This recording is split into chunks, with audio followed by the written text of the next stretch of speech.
Hello everyone.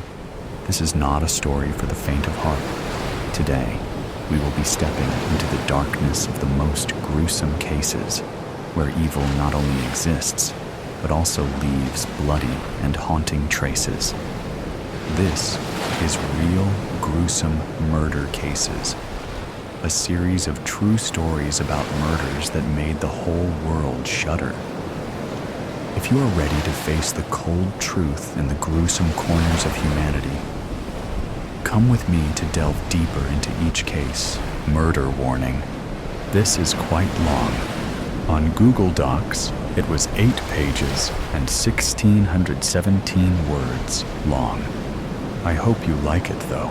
Eleanor Gray knew who the suspect was. She was one of the best detectives in Europe and never got a case wrong. But this one was different. Different because it was harder than her previous ones. Harder because all the suspects she had chosen could be guilty or innocent. It could be Riley or Olivia, but she knew it definitely wasn't Emma. Emma was too sweet.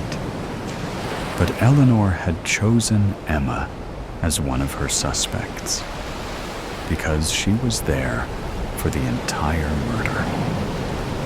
She heard the helpless screams. She saw the scarlet blood. She saw the silver knife gleaming under the moon, dripped in blood. And she didn't do anything the entire time. Miss Gray.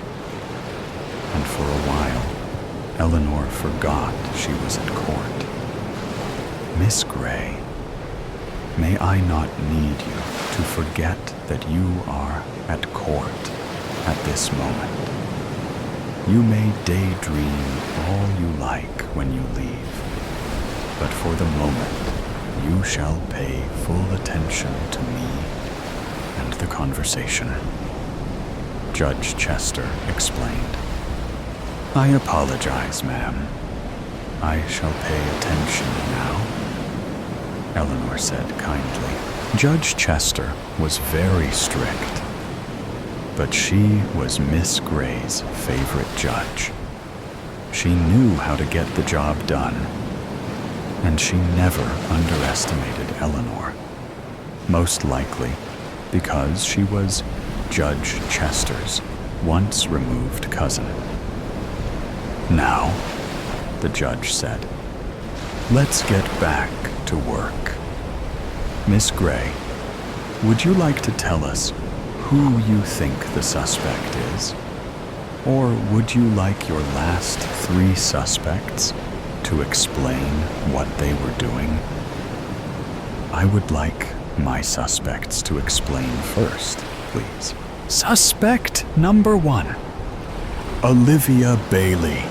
Explain what you were doing at the time of the murder, Judge Chester shouted over the microphone. My name is Olivia Bailey. A red-headed girl stood up with mint green eyes and a brown tan. She was wearing a long yellow flower dress with a jean jacket over it. And I did not murder Miss Amelia Bailey because she is my sister. Anybody who tries to kill her sister is a maniac. And may I inform you kindly that I cared for my sister deeply. I may not have shown her much affection like most siblings do. But now that she is dead, I regret it. I should have shown her more love. I was offended at the fact that you chose me as a suspect. Miss Gray, explain why you have chosen Mrs. Bailey as a suspect. Eleanor started explaining.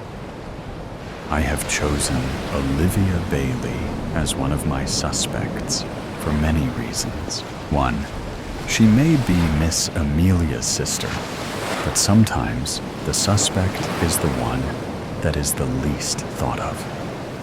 When the Bailey sisters were growing up, they fought a lot, and most of the time, Amelia won. This murder may have been Olivia's revenge. 2.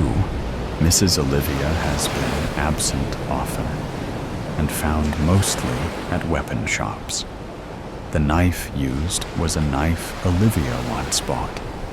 She may have bought it to kill her sister. At this, Olivia looked horrified. She looked as if she was about to scream and cry. But thankfully, she kept her mouth shut. So Eleanor went on, but the knife may as well have been found by the murderer when they broke in. 3.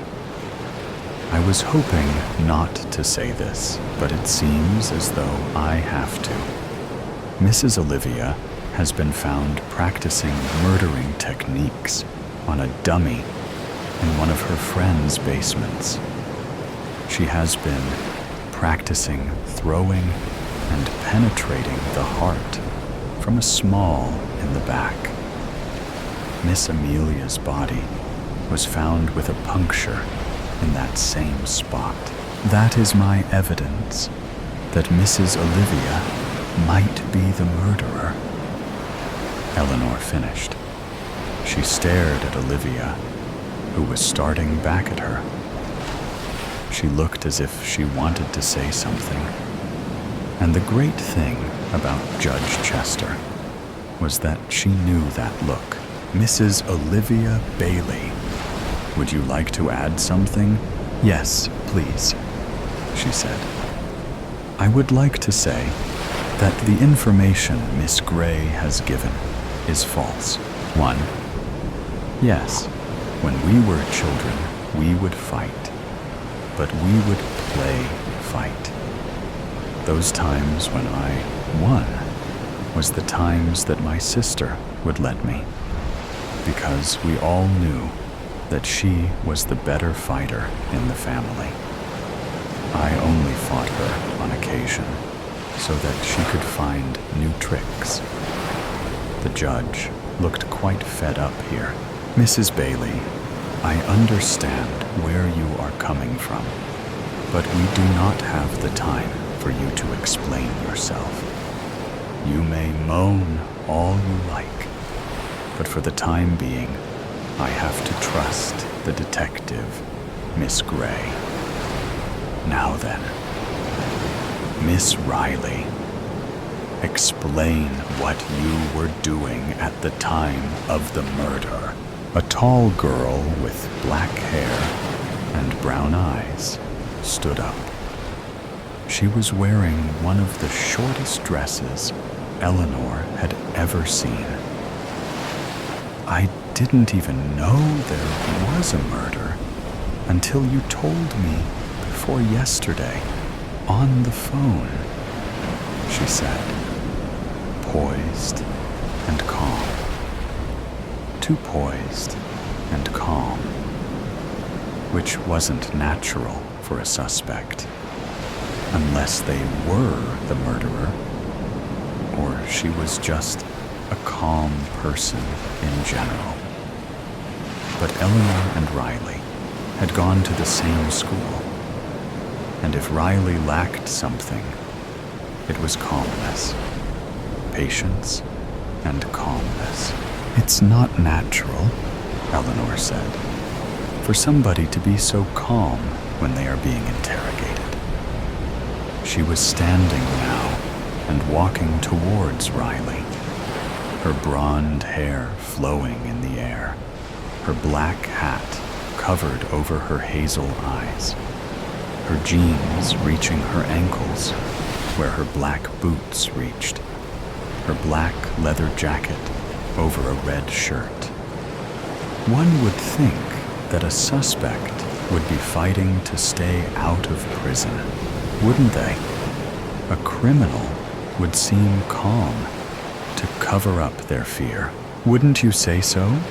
Miss Gray asked, slamming her hands on Riley's desk, leaning over to stare into her eyes. to see the truth. I disagree, Miss Gray.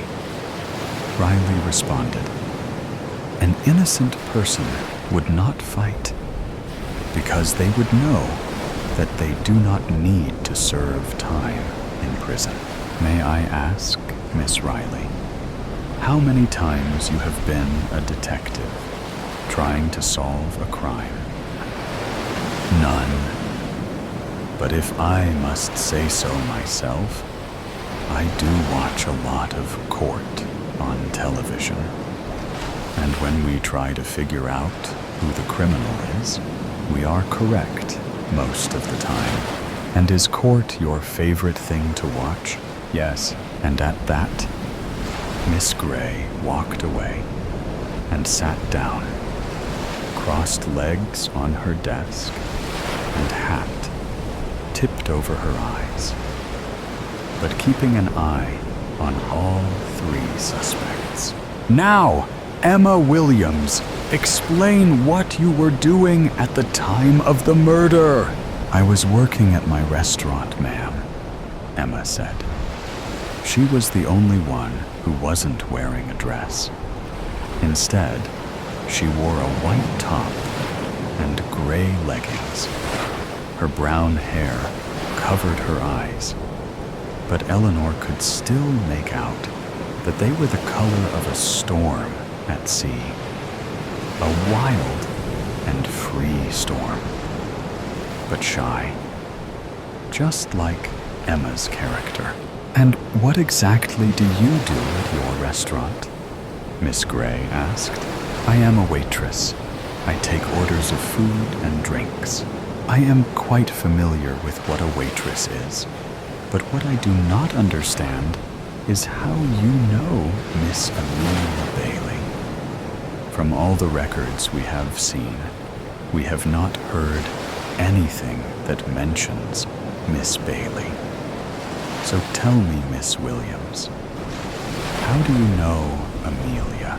After a moment's hesitation, Emma said thoughtfully, our parents were close friends when they were younger. I grew alongside the Bailey sisters, but we kept it a secret. That is all the information we need from you, Emma, Eleanor said in a flat tone. After thinking thoughtfully, I have decided on who the criminal is. Judge Chester stared at Eleanor, though was not surprised. I have decided, Miss Gray went on, that the criminal is nobody. Everyone in the room was shocked. There were soft murmurs. Eleanor could only make out a few. What does she mean by nobody? Surely she has made a mistake. Silence, the judge shouted. Miss Gray, I do not understand. There has been proof of Miss Amelia Bailey's death. How is there nobody who killed her? Let me explain. Eleanor started. I am correct that only I saw the dead body, yes? Well, there was a puncture in her skin and the same small of her back as Miss Olivia was training. However, the sisters were only play fighting, like they did when they were little. They had agreed that they are allowed to use sharp weapons, and the reason Olivia was found training was for that match. Amelia was using their training room, and when the match started, Miss Amelia couldn't find her armor, so she thought she would be fine. Sadly, she died from blood loss. Yes, there was a puncture in her back, but it was very small. And somehow, overnight, she had died from blood loss. Miss Riley, you and Amelia were good friends when little, and you both loved watching court. I know from the information you gave me, you kept saying we instead of I or me. You meant Amila as the other person, and Emma Williams. Or should I say Emma Bailey? Emma Amelia Bailey. Amelia had a twin sister, an unknown twin sister that Mr. and Mrs. Williams agreed on raising. I believe Amelia Bailey's full name is Amelia Emma Bailey. Yes, it is. So that concludes it. Nobody is guilty. Amelia Emma Bailey's death was unintentional. And she was finished. Another case closed. And she walked out of the hall to her apartment across the street. The Rolodex robbery. Last week, tragedy struck, and my home was broken into. I came home exhausted from work one day to see the glass in my door shattered, cupboards ajar, papers strewn about the floor. Naturally, I sprinted back outside and immediately called the police as my heart was attempting to shatter my ribs. Thankfully, the police showed up fairly quickly and cleared the house. Whoever broke in was long gone. The one hand. I was relieved, because if I had walked fully in and they were still there, who knows what could have happened. On the other hand, I had no idea who did this, and now it would require an investigation. Once the crime scene investigators cleared the house for me to enter, I took a quick inventory of what was missing.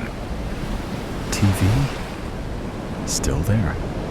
Jewelry? Here. Computer. It's been accessed, but nothing was added or deleted. Any major items of worth were still there, but I still had one more place to look. I went into my kitchen and checked the false bottom in the cupboard underneath my sink. My heart splattered into the floor when I saw that the safe that I normally kept there was missing. There was a giant, gaping hole in the dust where my super secure safe used to be. Officers, officers, I cried. I know what's missing. I know what they were after. One of them flipped to a new page in her notebook. Okay? What is it? My family's secret recipes. They were all in a Rolodex that I kept in a triple-locked safe that was hidden underneath a cupboard. The two police officers shared a look. Recipes? That's what all this is about? I took a breath. Yes, I know how it sounds. You need to understand that my family has been the top champion in every local, regional, and state bake-off for the last 10 years. I come from a very long line of exceptional bakers, and I'm willing to bet that if it came down to it, someone would kill for these recipes.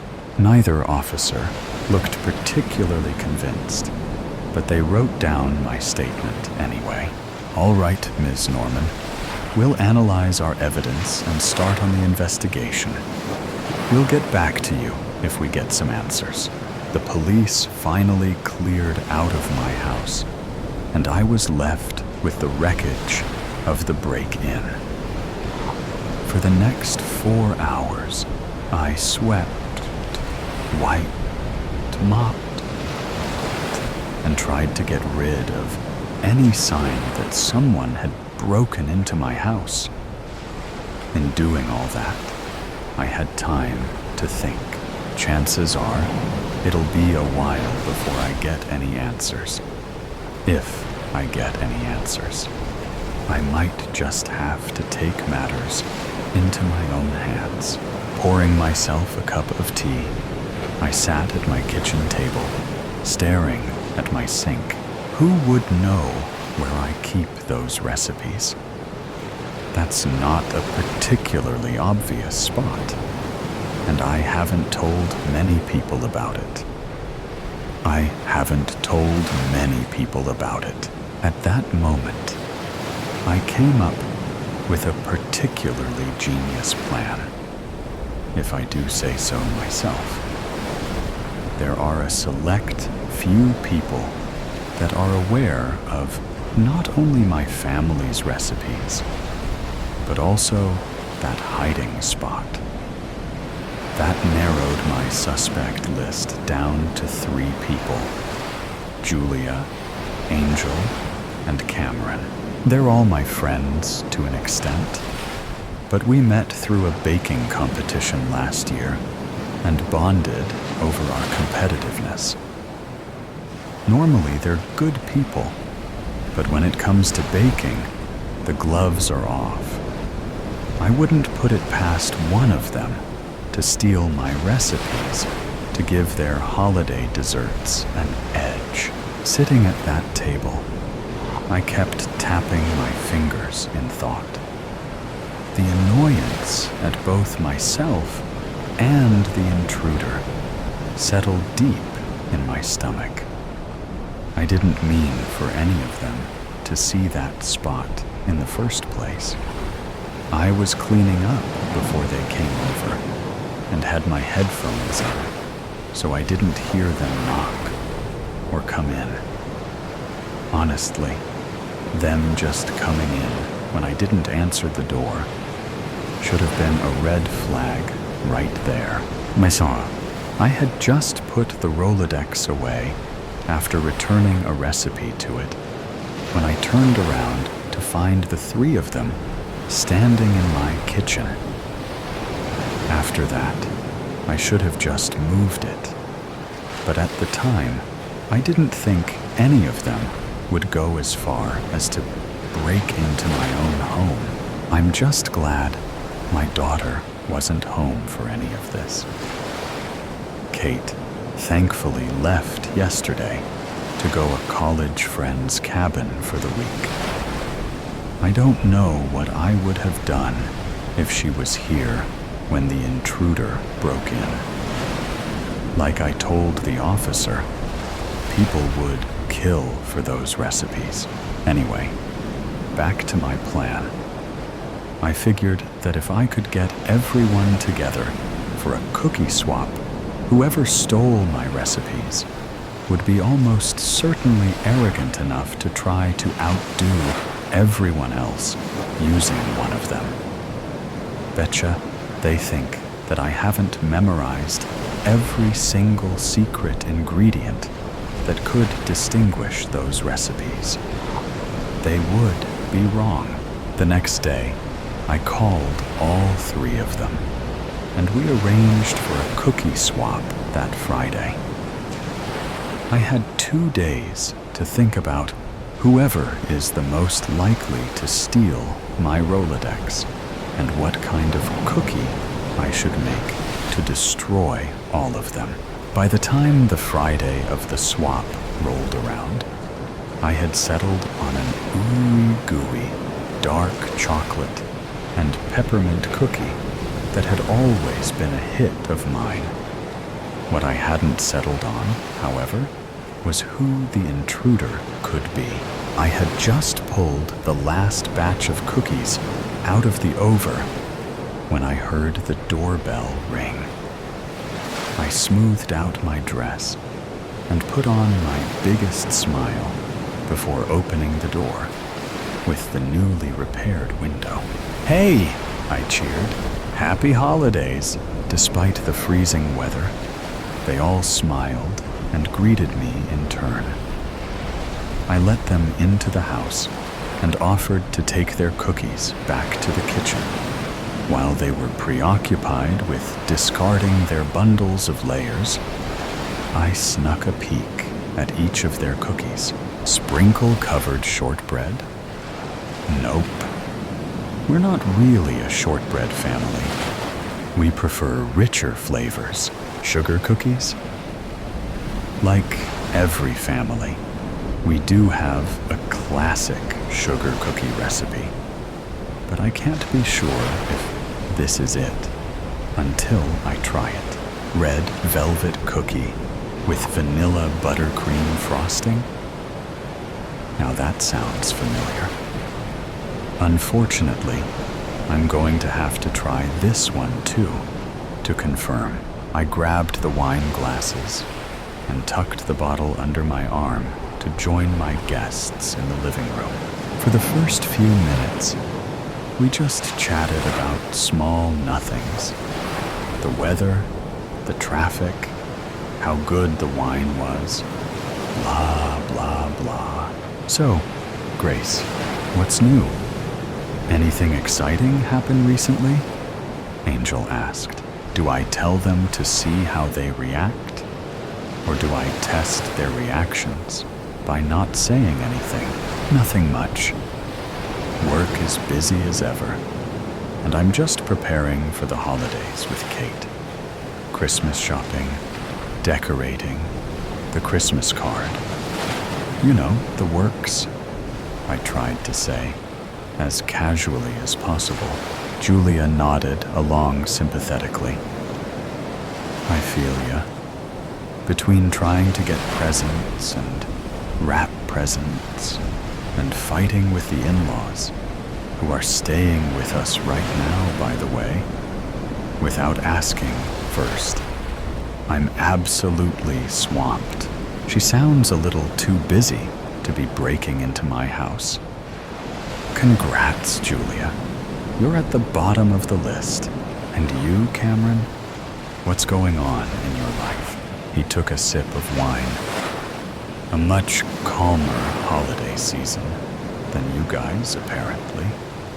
Jason and I are having a pretty quiet Christmas this year. And unlike you all, I'm not 60 and don't send out Christmas cards. We knew he meant well, but we jokingly acted insulted regardless. Well, you should. What else is your mother going to cry over when you don't return for Christmas? Angel said. Probably the margarita that she'll be sipping on the cruise that she and Dad booked for the holidays, he retorted. I chuckled at that. It didn't, however, change the fact that he had plenty of time to break in to my home. Angel, you're up, I said. Work, study, sleep, repeat. She groaned. Nursing school is kicking my butt. Why did I think this was a good idea? Because you want to further your career and one day get the big bucks, Julia supplied. Angel groaned again and threw her head back. But at what cost? The longer we all chatted, the more disappointed I knew I was going to be when I found out who broke in. I keep forgetting how much I like these guys. I decided to rip the bandage off. All right. Now for the main event. The cookies, I announced. I grabbed the cookies and returned them to their respective owners. I'd like to go first, Julia provided, holding open her container of shortbreads. We all reached in and grabbed one. I put it up to my lips and took a bite. Crumbly, but not too dry. Sweet, but not overbearing. Still lacks a bit of flavor. Overall, for a shortbread, that's not too bad. Next up was Angel. We each took a frosted sugar cookie, elegant design with the decorating, Not too dense, still flavorful, and no secret ingredient. Guess she's off the hook. Finally, it was Cameron's turn. I carefully took a nibble of the red velvet cookie, and right away, I could tell something was off. Well, this doesn't taste right, and the secret ingredient certainly isn't in here. Jason's on a bit of a vegan kick right now. Personally, not a fan, but I still thought I'd give vegan red velvet cookies a shot, he explained. I swallowed the cookie down. The things we do for love. As everyone took one of my cookies, I took a moment to think no one had any of the secret ingredient or used one of my family's recipes. So, either they're not as cocky as I thought, or they didn't do it. As everyone finished their assessments of my treat, I prepared my next move. Actually, when I said not much was happening, that was a lie. A few days ago, my house got broken into. My family's Rolodex of recipes was stolen. I glanced over their faces. Dang it. Nothing but pity or shock. I'm so sorry. That sucks. That's awful. Are you okay? Thank you, but I'm fine. Wait, why are you telling us this now?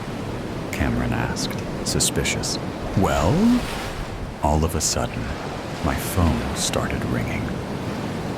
One moment, I stepped away into the kitchen. Kate, sweetie, what's up? Everything all right? I asked. Yeah, Mom. I just had a quick question. How much flour goes into the sugar cookie recipe? That was not what I was expecting her to ask. What? How much flour is in the sugar cookie recipe? I can't read Grandma's handwriting for this part. I took a breath. Honey, do you have all the recipes? Yeah. Sorry. I left the kitchen all a mess. I couldn't remember where it was, and Aubrey was rushing me. And I promised everyone that we would make our special sugar cookies. I left it all in the note on the door.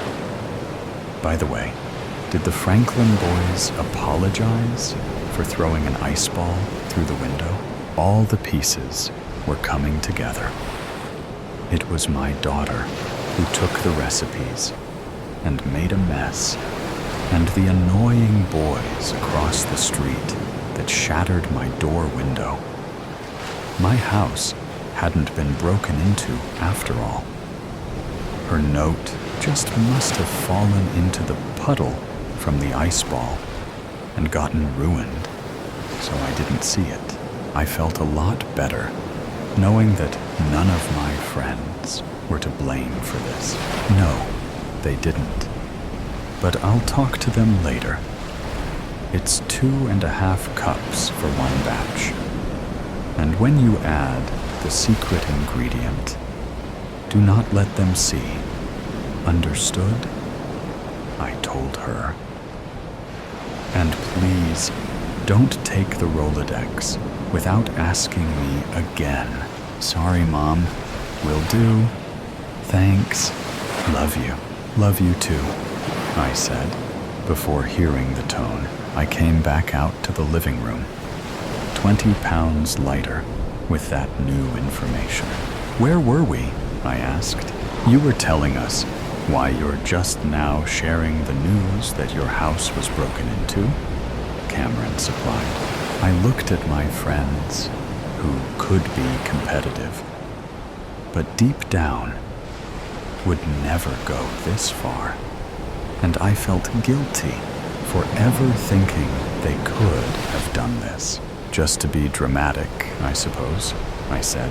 With that, they all smiled, nudging my shoulder. Angel said, well, leave it to you. I smiled back and took a bite of my own cookie. Secret recipes or not, I'm a dang good baker. Who killed Amu's son? A loud scream pierced the stillness of the night, and it sent chills down my spine. I heard someone crying in the neighbor's house. The time in the clock showed 12:45 a.m. I was here at my aunt's house, enjoying a long vacation. After my final year degree exams, I knocked on my aunt's door, knowing that she must be fast asleep after taking her medicines. My aunt opened her door, looking worried and groggy. I heard some screams from the neighbor's house. I think there is some problem. I am going there to inquire, I said. She said she would come too, as she didn't want me to go alone. It was warm and sultry outside. We started walking towards the house in the dim lights of the street, amidst the cloud calls of night insects all around us. My aunt lived in a small, beautiful village in Kerala, which was just an hour away from the city. Her only son had migrated to Canada a few years ago and wanted my aunt to join him. But she always refused, saying she was happy in her little village, surrounded by friends and relatives, and didn't want to be uprooted. The distance to the neighbor's house was not much. There were paddy fields all around, bordered by huge coconut trees, which were swaying in the mild breeze. It was a huge house, away from all the other houses that led to a long, narrow pathway connecting the main road ahead. The house belonged to Amu, a 70-year-old widow who had suffered a paralytic stroke. Few years back, since then, had spent most of her time in a wheelchair. Amna, a middle-aged lady, was hired as a nurse, come companion, to take care of her, and she lived with Amu in the same house as she had no family of her own. There was a cook and a maid who would come in the morning and leave by evening. The lights were on in all the rooms, and the main door was open. We saw Amu huddled in the wheelchair, weeping bitterly, with Amna standing beside her. As soon as we entered, Amna came running to my aunt. She was crying, her face contorted with fear, saying nothing we could understand. My aunt calmed her down, and I went to pacify Amu, who was in a bad shape. Through their sobs, we gathered that Amu's son was lying dead in his room above, and it seemed someone had strangled him. My aunt was too stunned to react, and didn't know what to say or do. We just stood there, watching Amu and her nurse clinging to each other and sobbing. By this time, some more neighbors walked in, hearing the commotion. My aunt told them what had happened, and one of them called for the police. The police came in quickly with a doctor who examined the body and declared him dead. They took charge of the body and looked around for fingerprints and other clues. There were no fingerprints, as if the killer had wiped it all after committing the crime. An ambulance was called in, and the body was taken to the hospital for post-mortem. The police came down to interrogate Amu and the nurse. Amna said around 12 a.m. they heard Dev, Amu's son, enter the house as he had his own set of keys. They heard some voices. The son was talking to someone, but they didn't think much about it, as he was in the habit of bringing his friends home. And they would have another round of drinks, which would go on till wee hours of morning. She and Amu then went back to sleep. Amna always slept in Amu's room in case she needed some assistance during the night. After a while, they woke up to a loud thud and heard footsteps running down the stairs. By the time Amna came out, the intruder was long gone. She found the main door was wide open. Sensing trouble, she called out to Amu's son, but he didn't reply, and so she went up to check on him. Except for a night lamp, all the lights of his room switched off. He was lying on the floor, motionless. She went near him and saw some ligature marks on his neck. Being a nurse, she recognized those marks. She checked his pulse and found none. She ran down screaming. Amu was devastated to hear the news and had been sobbing since then. The police turned to her to record her statement, but she was in no state to say anything. They said they would come again to interrogate Amu.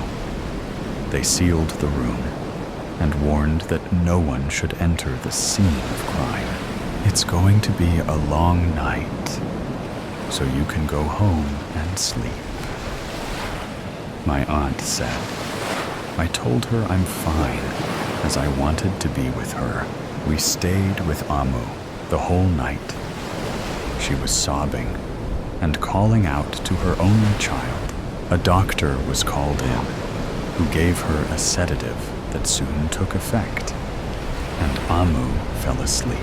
It was nearly 5 a.m. when we returned home, and none of us could sleep anymore. My aunt made us coffee, and we sat at the long wooden table in the kitchen, discussing the turn of events. She looked perturbed. She said, "It's the first time such a horrific incident had taken place. The village was very safe, and they all lived like one big family. I was aware of it, as I always visited her during my school and college vacations, and it was a second home for me. Amu's husband was a wealthy landlord, and he owned nearly a quarter of the total land in the area.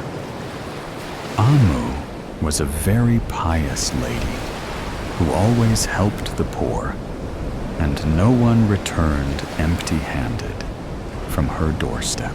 There was an orphanage for destitute children and a home for senior citizens, totally funded by Amu. She owned many paddy and rubber plantations, from where she earned all the income. Her only son, Dev, turned out to be a lazy scoundrel. I never got along with him because he was always arrogant and rude, even as a schoolboy. He never helped in the family business. He kept bad company and often picked fights with the villagers, and sometimes even misbehaved with the ladies of the village. People tolerated him because of Amu, or he would have been languishing in jail for some time now. He had raped a poor, innocent girl, Minu, from the village, who eventually committed suicide. And Amu had hushed up the matter by compensating the girl's family handsomely, asking them to leave the village. Everyone in the village hated Dev, being the only child. Amu had spoiled him rotten. She was blind to his faults and indulged him by fulfilling all his demands. And this took him further on the road of destruction. Too late, the consequences of her indulgence dawned upon Amu. Now she was keeping a tight fist on her money, which infuriated the son even more. And there were instances where he had raised his hand on his old invalid mother for money. Once he had hit Amu so bad that she had to be hospitalized for her injuries. But she told the doctors that she fell in the bathroom. He always treated Omna as a minion and left no chance to belittle her, which she ignored only for Amu. The next day, the police came to interrogate Amu. They said the post-mortem report revealed that the alcohol level was very high in the victim's blood, and he didn't put up any resistance to the murderer. They asked Amu if she suspected anyone. She said he had many enemies, and it was difficult to pinpoint any one person. Are any valuables missing? Asked the policeman. Amu said she kept everything in the bank, except for a little money for her personal expenses in the house.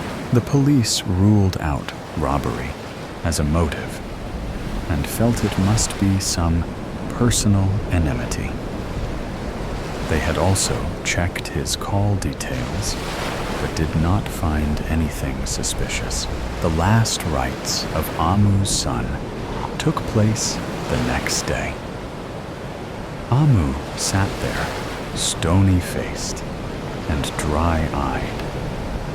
The whole village had turned up for the funeral, more out of respect for Amu than for her son. The police summoned her son's friends to interrogate them. They told the police that they were all drinking together in the bar, and after some time, everyone left for their respective homes. Their call records were checked, their family interrogated, but no incriminating evidence was found against them. All the goons and miscreants from the village were rounded up for questioning, but the police couldn't find any concrete evidence against any of them, and they were let off as they all had cast iron alibis. They interrogated everyone from the village, including my aunt and me. The investigation progressed, but nothing much came out of it. The police returned after 2 weeks and told Amu that they have found no clue to conclude. It was an outsider's job. They wanted to interrogate Omna, the cook, and the maid again. The cook and the maid said they both had left the house in the evening. Omna repeated her same story, supported by Amu. The police did not argue much, and they left, saying they would keep the investigation on, and if they get any further information, they would let her know. Soon, a month passed, and it was time for me to return home. I booked my flight for the following Sunday evening, 10 p.m. I wanted to go and meet Amu, but she's still in a state of shock and wasn't meeting anyone. My aunt was feeling bad that I had to witness this horrific incident, but I assured her that I was fine. At 8 p.m., the cab driver called to say he was waiting at the end of the road to avoid the potholes and asked me to walk up to the cab. I didn't mind, as I had only one bag, and it wasn't much of a distance. I bid my aunt goodbye, promising to visit her soon, and started walking down the road. I walked past Amu's house, which was in darkness, except for a night lamp in the living room. Amu slept early, by 8 p.m., and no one was allowed to disturb her. Once she was in bed, I heard some voices coming from her living room. Thinking she was still awake, I peeped from the window to shout out a final goodbye. The sight inside chilled my bones. Amu was walking towards the staircase erect and without any support. She climbed the stairs and within no time disappeared inside the room. Amna was sitting near the lamp and reading a book. I was too scared to move or speak and stood rooted to the spot. I managed to reach the cab and literally collapsed on the seat. Throughout my journey, that scene haunted me. Amu could walk? Why was she hiding this fact? Was she the one who climbed up and strangled her son? Or was it Amna? Did they tell lies to the police that they had heard Dev talking to someone the night of murder? I was befuddled by all these questions and couldn't find any answers. I reached the airport by 8:30, checked in and sat down in a corner, lost in thought. Mr. Roy! Mr. Roy! Someone was shaking me rudely. I saw 3 policemen standing before me. I was wondering, why were they calling my name? You will have to come with us as you're under arrest for the murder of Amu's son, Dev, one of them said loudly. Before I could react, they handcuffed me and bundled me into their jeep. My aunt was already in the police station, crying and looking at me in disbelief. How can you arrest me? Do you have any proof? I shouted. The inspector looked at me with a gleam in his eyes and asked me, do you deny that you know Minu? The girl who committed suicide after she was raped. Weren't you in love with her? Isn't it true, the moment you realized that Amu's son had raped her, you wanted to kill him? Didn't you come with a plan to murder Dev? He was throwing questions at me, one after the other, without waiting for an answer. The inspector said that after interrogating almost everyone from the village, he was perplexed, as he couldn't find any evidence against anyone. So, on a hunch, he went to meet Minu's father, who lived in another district. The father was still grieving his daughter's death. He told the inspector that his daughter was a talented artist and had received a scholarship from a reputed arts college, which had been her dream. He proudly showed all her paintings to the inspector. Among those paintings was one of mine, which the inspector instantly recognized. He asked the father about the picture. The father told him that his daughter was in love with this boy. And that moment, the inspector knew it was me. He said that night, I left the house after my aunt went to sleep, knowing she takes sleeping pills and won't wake up until morning. I waited for Dev outside his house and persuaded him to invite me in on the pretext of discuss something important. The moment we went to his room, I strangulated him.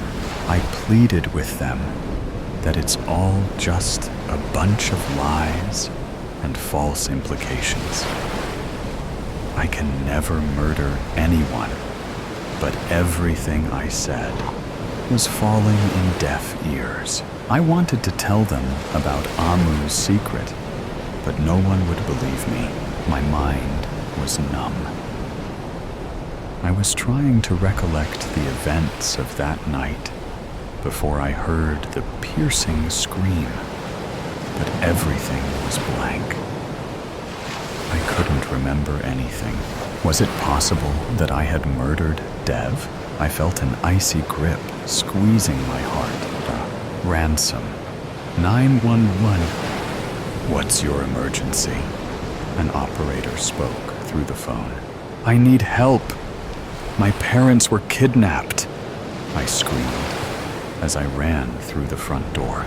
Can you tell us about your location? They answered. We will send someone over as soon as possible. Yes, please. My house is located on Carnaby Street, and the building number is 544. I quickly answered.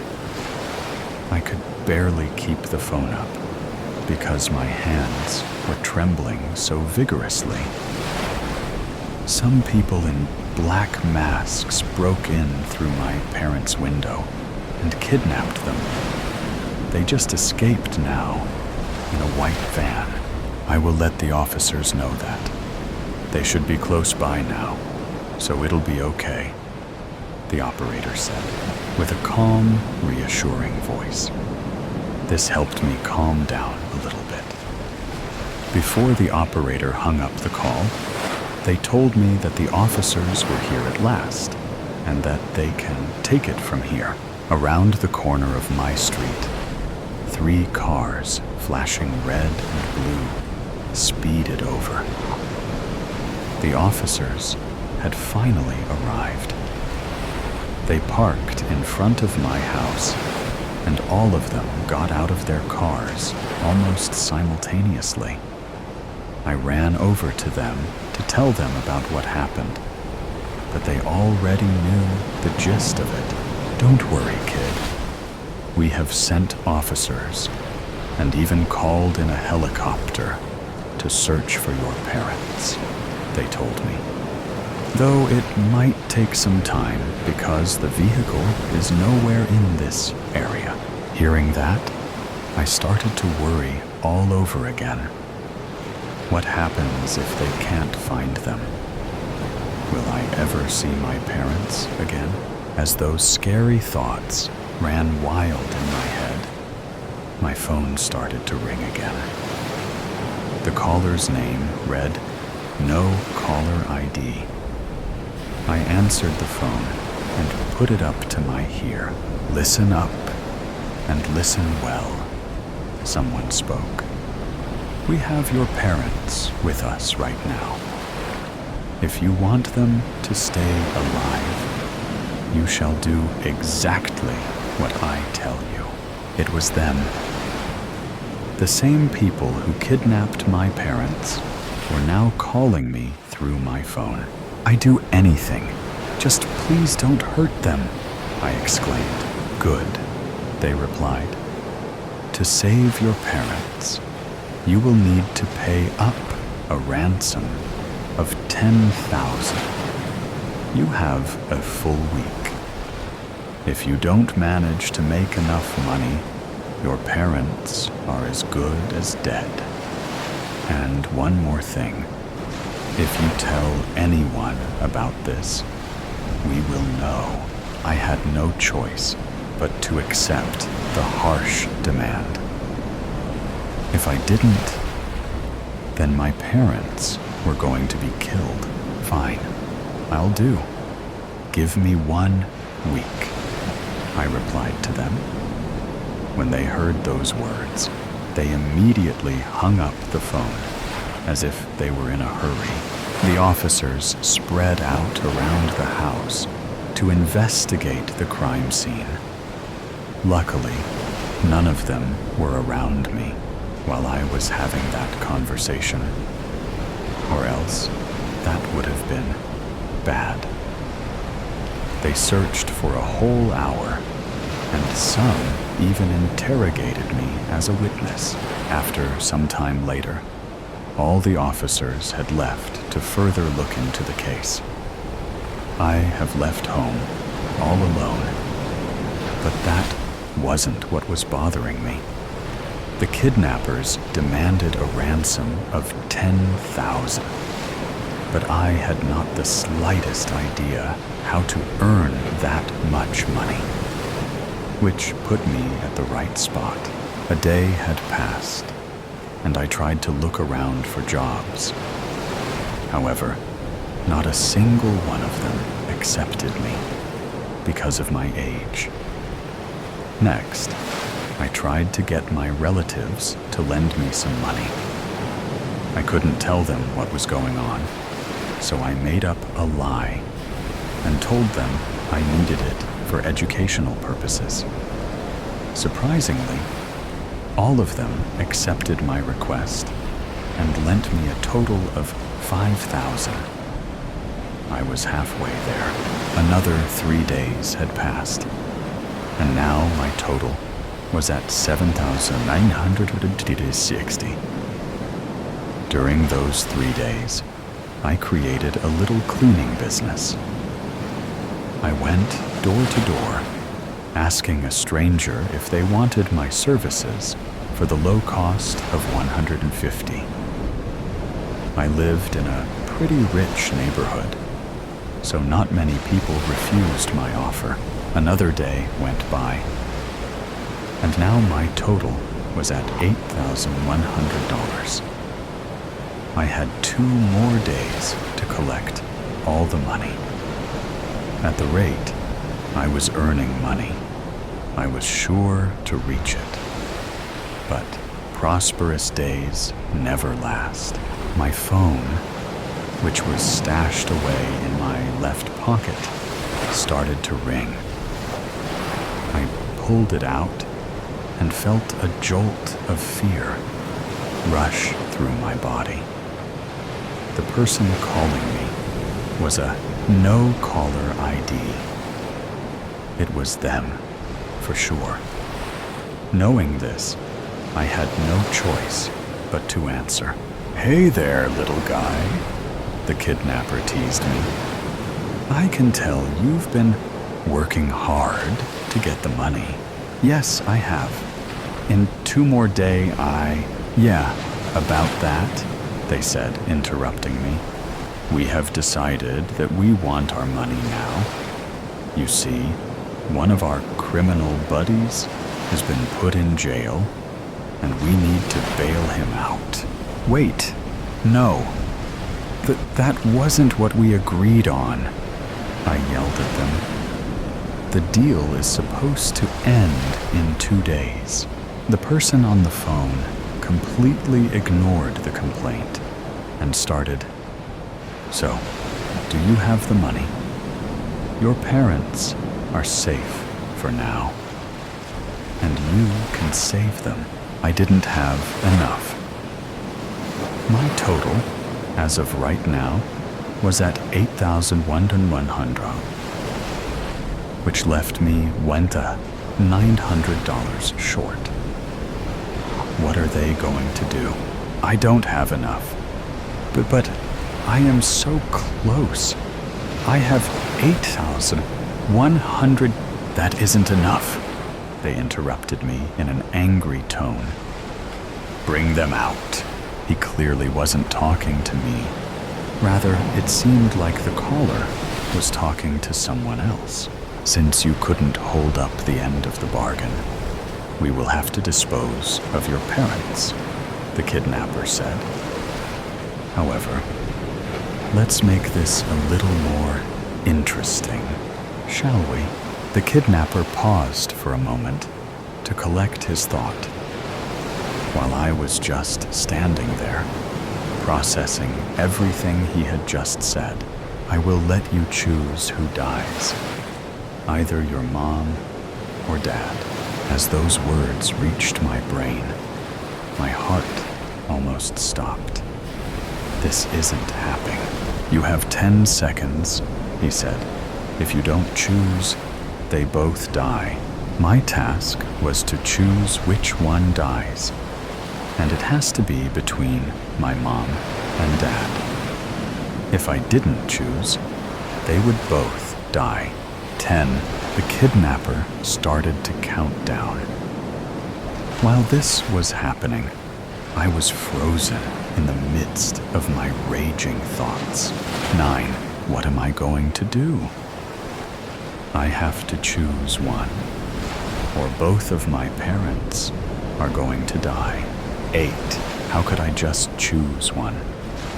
I want both of them to be with me. But I needed to choose. 7. I need to choose. But I can't.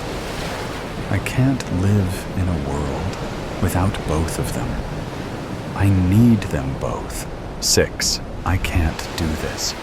I can't do this. I can't do this. 5. What? Wait, please take me instead of my parents, I cried out. The kidnapper, completely ignoring me once again, continued to count down. 4. It's no good. I'm forced to choose. This can't be happening, right? 3. My thoughts started to get jumbled. I could not think straight at this point. My heart was beating so fast that it felt like it was going to drop dead any moment. 2 seconds remained, and I still hadn't come up with a decision. Is this how it ends? Was all my hard work for nothing? 1. At the last second, I had finally processed my thoughts. But by then, it was too late. Loud sounds boomed through the speaker of the phone. It was the sound of a gun's firing. Then I noticed what had just happened. On that unfaithful day, both of my parents were killed, just because I couldn't make a proper decision. Murder. Everything happened in a flash. I was just about to go to sleep when I heard the telephone ring. I used a rotary dial phone, which meant that I won't know who's calling me. I walked over to the phone and held it up to my ear. Hello? I answered. Hello. This is the Glasscam Police Department. I am the sheriff of this town. You have been convicted of the murder of a person named Paul Smith, who was killed this night. I have sent a few officers to escort you to the department, the sheriff replied. Excuse me, but I haven't done anything wrong, I replied, stammering. I was in my home during the evening. Yeah, right.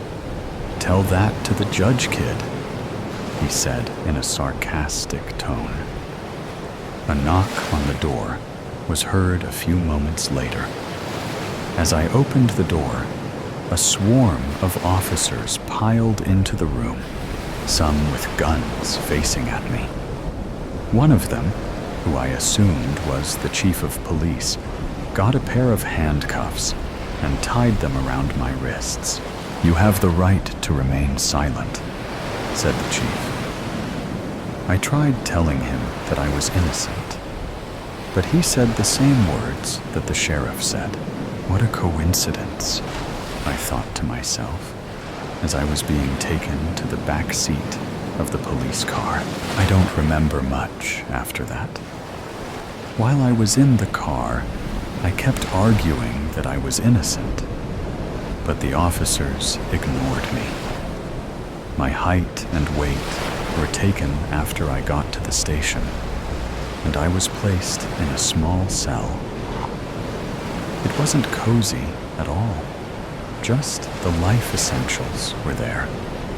A bed, sink, and toilet.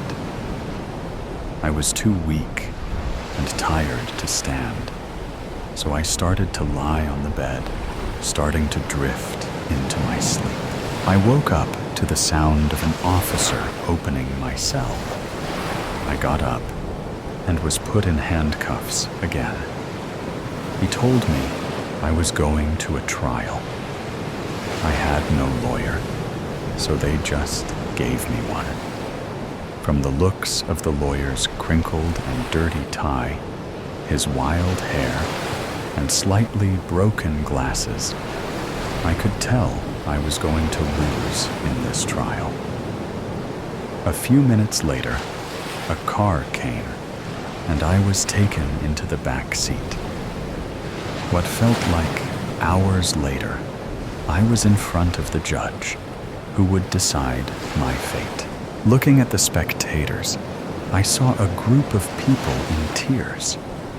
I assumed they were the victim's parents. They saw me looking in their direction. They scowled at me and turned their heads in disgust. I couldn't take it. For all my life, I have never made any mistakes, so it would be unreasonable if I was accused of murder. Thinking about this made my head spin. After my testimony and the lawyer's argument with the victim's family's lawyer, it was time for the jury to decide. A few minutes later, the judge said the final statement of the trial. I only remembered a little bit. The accused, James Johnson, proven guilty, with no chance of parole, no chance of bail, can only be released until further evidence is discovered. This mumbo-jumbo is gonna take forever. Let's get to the point. James Johnson will serve a life sentence. Then the gavel was heard. Snug fit? The officers joked when I finished switching my shirt and pants to the ugly, bright orange prison uniforms. Cell number 13 was where I was headed, just when I thought I had the chance to be released. The number 13 blocks the tunnel of hope, I thought to myself in a saddened tone. I wanted to prove everyone wrong, especially my friends, family, and the victim's family. But now, that chance was disappearing every second I was in this building. My family came to visit every so often. Mother and my 23-year-old brother came to visit me every day. Father died when I was 12, a few years after my brother was born. Mother always told me that I was going to be proven innocent. Greg, my brother, told me that he will find evidence to get me out. I chuckled. Everyone knows that Greg hated using his brain for education purposes, but this time he had some hope in his eyes, which I never noticed before. Being beaten up by other prisoners took some time being used to. The food there was the worst. I couldn't be somewhere without at least one person watching me. But most of the time, it was the prisoners looking for a fight. One day, I couldn't take it anymore. That day, when my family visited, I asked them that I didn't like staying here anymore. Just a little while longer, Mother said with hope. I stared at my brother, wondering what Mother said. Question: good news or bad news? Greg asked. Why? I replied. Just answer the question, he said in an impatient tone. Okay. Calm down, I said. Bad news. I found a lead that might prove you innocent, but I hit a dead end, he said in a sad voice while lowering his head in shame.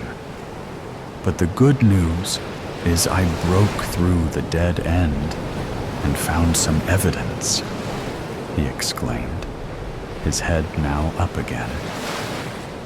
I was in shock. Without controlling it, I smiled. It was so goofy that Mother started to laugh, but in a hushed voice. My brother tried holding his laugh in, but he couldn't stop the burst that almost made him fall off his chair. "Your court trial will begin tomorrow," he said. For the rest of the day, the thought of leaving this place made my heart feel warm. The day passed by without me even knowing it. Before sleeping, the thought struck me. What if the evidence doesn't work? Or the evidence proves me guilty again? I thought, before drifting to sleep. The next morning, I got up in a hopeful mood. The trial begins in about an hour.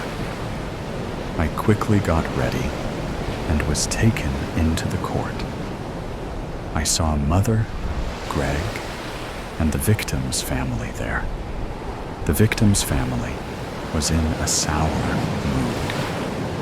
I guess they were angry because, in their point of view, the murderer of their son was going to testify again, saying that he was innocent after being proven guilty. When Greg's evidence was in the spotlight, I thought that this might actually work. It showed that I was in my house the whole time during the murder. It showed what I did on that device during that time, which was mostly binge-watching a series. After the evidence was shown, the jury made their decision and passed it to the judge. The judge read it out loud.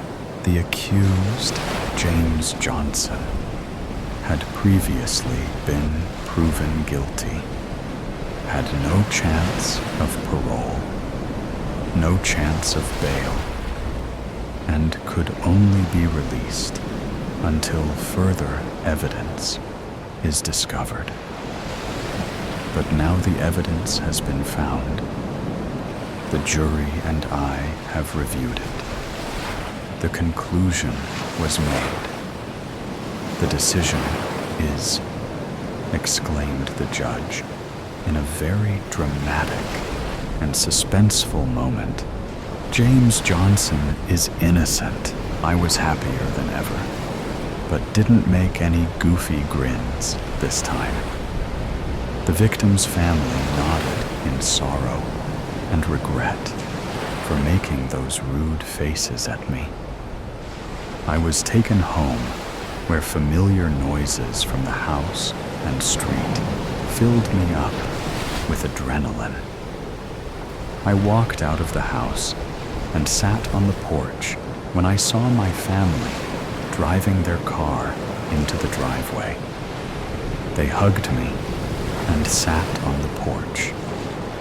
We laughed and talked together as if nothing had happened. While enjoying ourselves, I started to ponder, what will I do next? Baby revenge, Shalini. Life in New York seems to be carrying on as usual. Sirens are wailing in the air. The smell of hot dogs and coffee mingled in the air. The noise of the traffic, honks blaring, traffic and pedestrian lights beeping filled the air, along with jazz music coming from shops. Somewhere, I could hear the subway train rumbling into the station, but in every New Yorker's mouth is the latest gossip news. The murder of the infamous supermodel, Laura Myers, who was pushed from her balcony of her penthouse and plunged to death by her ex-boyfriend, Lyle Summers. And few hours ago, Lyle Summers confessed for the murder of Laura Myers. I walk down the sidewalk, bumping onto people, hurrying back to my apartment. On the way, I stop over at the newsstand. On the front page of every magazines and newspapers was the picture of Laura Myers, looking glamorous in a photo shoot on one side, with the picture of Lyle Summers, looking gaunt and disheveled, leaving the Manhattan police precinct. I pick up a newspaper and read the front headlines. The supermodel fell on her death. Boyfriend responsible for the murder. The headlines sounds like something out of a crime show. I paid a disgruntled-looking man who owns the newsstand and then shovel the newspaper into my bag before heading towards the subway station. My phone starts ringing, and I groaned as I look at the number on the screen. It was my friend, Jenna, who was calling. "Hey, Jen, I answered, but Jenna broke in. "Shalini, have you heard the news?" Jenna shrieked. "Laura is murdered." "Yeah, it's the talk of the day," I mumbled as I climbed down the stairs to the subway station. "Hey, Jen, I am going to be on Subway. I'll call you back." And I cut off the connection before Jenna could reply. I got into the train and then sit next to two women who seemed to be carrying on some excited conversation. Little did I realize as I sit next to them that they were, of course, talking about Laura Myers' murder. I, anyway, sit next to them and pretend to be absorbed into my phone. "Oh my God, I can't believe Laura is dead," one of the women exclaimed, as if she was sad that she lost her sister or something. "Rather murdered by her boyfriend Lyle," the other woman snorted. "God, Laura and Lyle are not made for each other. I mean, I don't even know why a glamorous supermodel like Laura would date a nobody like Lyle. After all I heard, he is just a bartender working in some bar in Brooklyn. Did you hear the latest grapevine? Apparently, Laura was having an affair with Joshua Schoenberg." "The Joshua Schoenberg? Like the Senator Schoenberg's nephew? The one who looks so handsome, like a movie star? Like Ian Somerhalder?" "Yeah, that one. That's Lyle was jealous and upset, and that's why he ended up killing Laura." The woman shakes her head like she is disgusted. "About a month ago, at a fashion show, Laura and Lyle got into a heated argument that the security had called in to escort Lyle out. Well, finally, Laura decided to move with someone of her league," the woman replied. "Joshua and Laura would make perfect couple, rather than her and that bartender. I didn't realize that I was gripping my phone so hard that my knuckles were turning white. I had to prevent myself from lashing out at them, but they don't know who I am. To them, I am just a working woman on my way home after a busy day at work. Thankfully, I got off from the train and walked quickly towards my apartment, leaving behind the noise and into a somewhat calm and quiet neighborhood. I fumble with my apartment keys and quickly enter into my room, closing the door behind me. I dump my bag on the sofa and then sit heavily on the sofa and start sobbing. I then wipe my eyes with my hands and then get up, breathing deeply. Slowly, I dialed a number. After about a few rings, she picked it up. "Mama!" I started sobbing into the phone. Cha. A few days before, I look at the pregnancy test and see the 2 lines on the stick. I am pregnant with Joshua Schoenberg's child. Should I feel joyous? I should, but lately I didn't. Joshua was not like the man I used to love. He told me that it was embarrassing to introduce me to his family because I am not white. I am a Sri Lankan.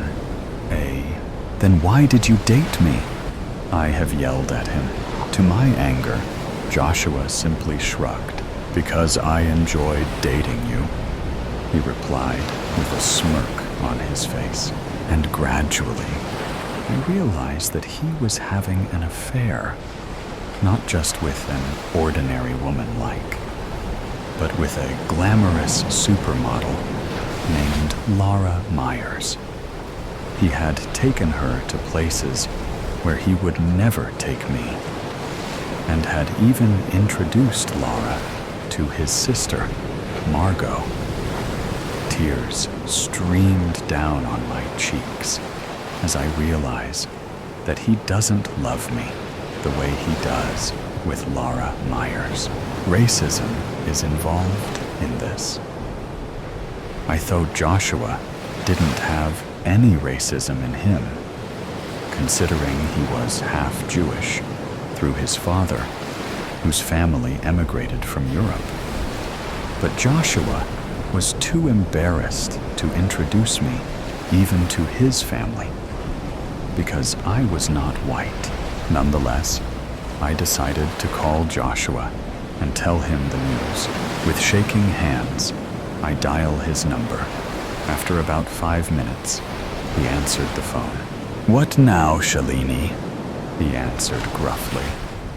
"I am busy, Joshua," I stammered, and for a moment, my voice was frozen, as if I am unable to speak anything.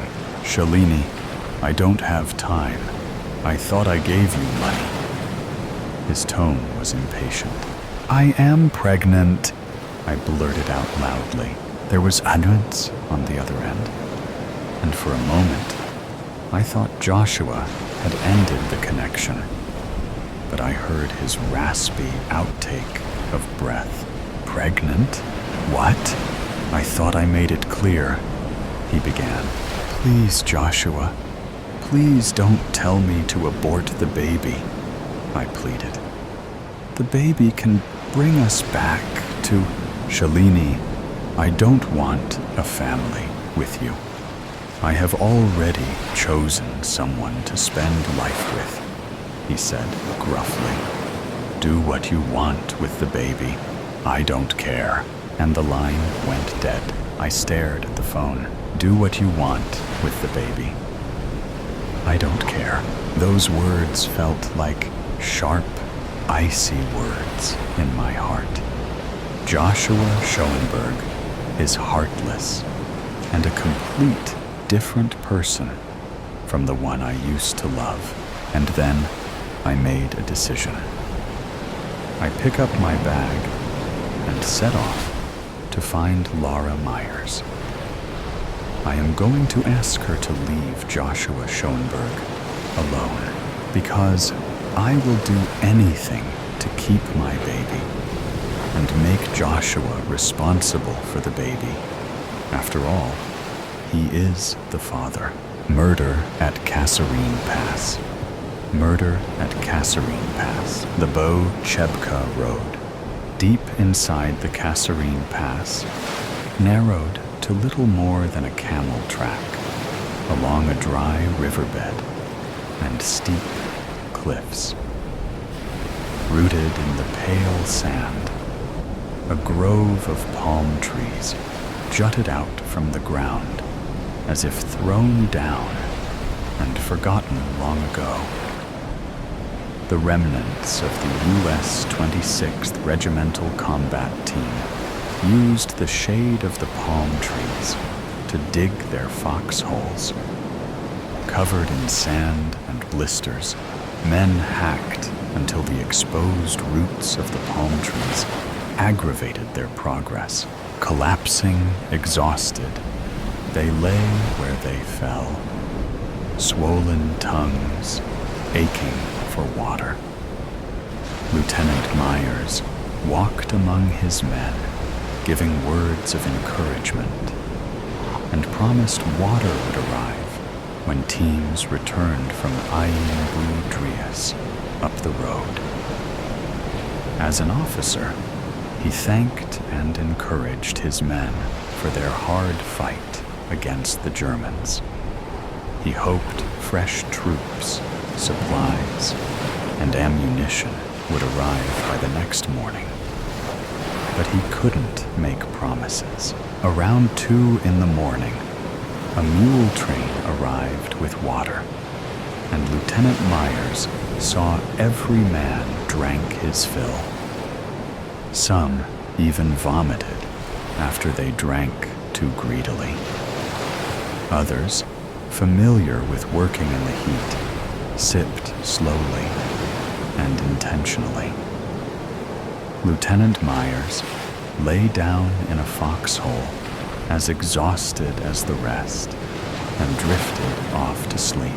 At 04:30, Sergeant Thicket woke the lieutenant for him to walk rounds once again, walking from foxhole to foxhole.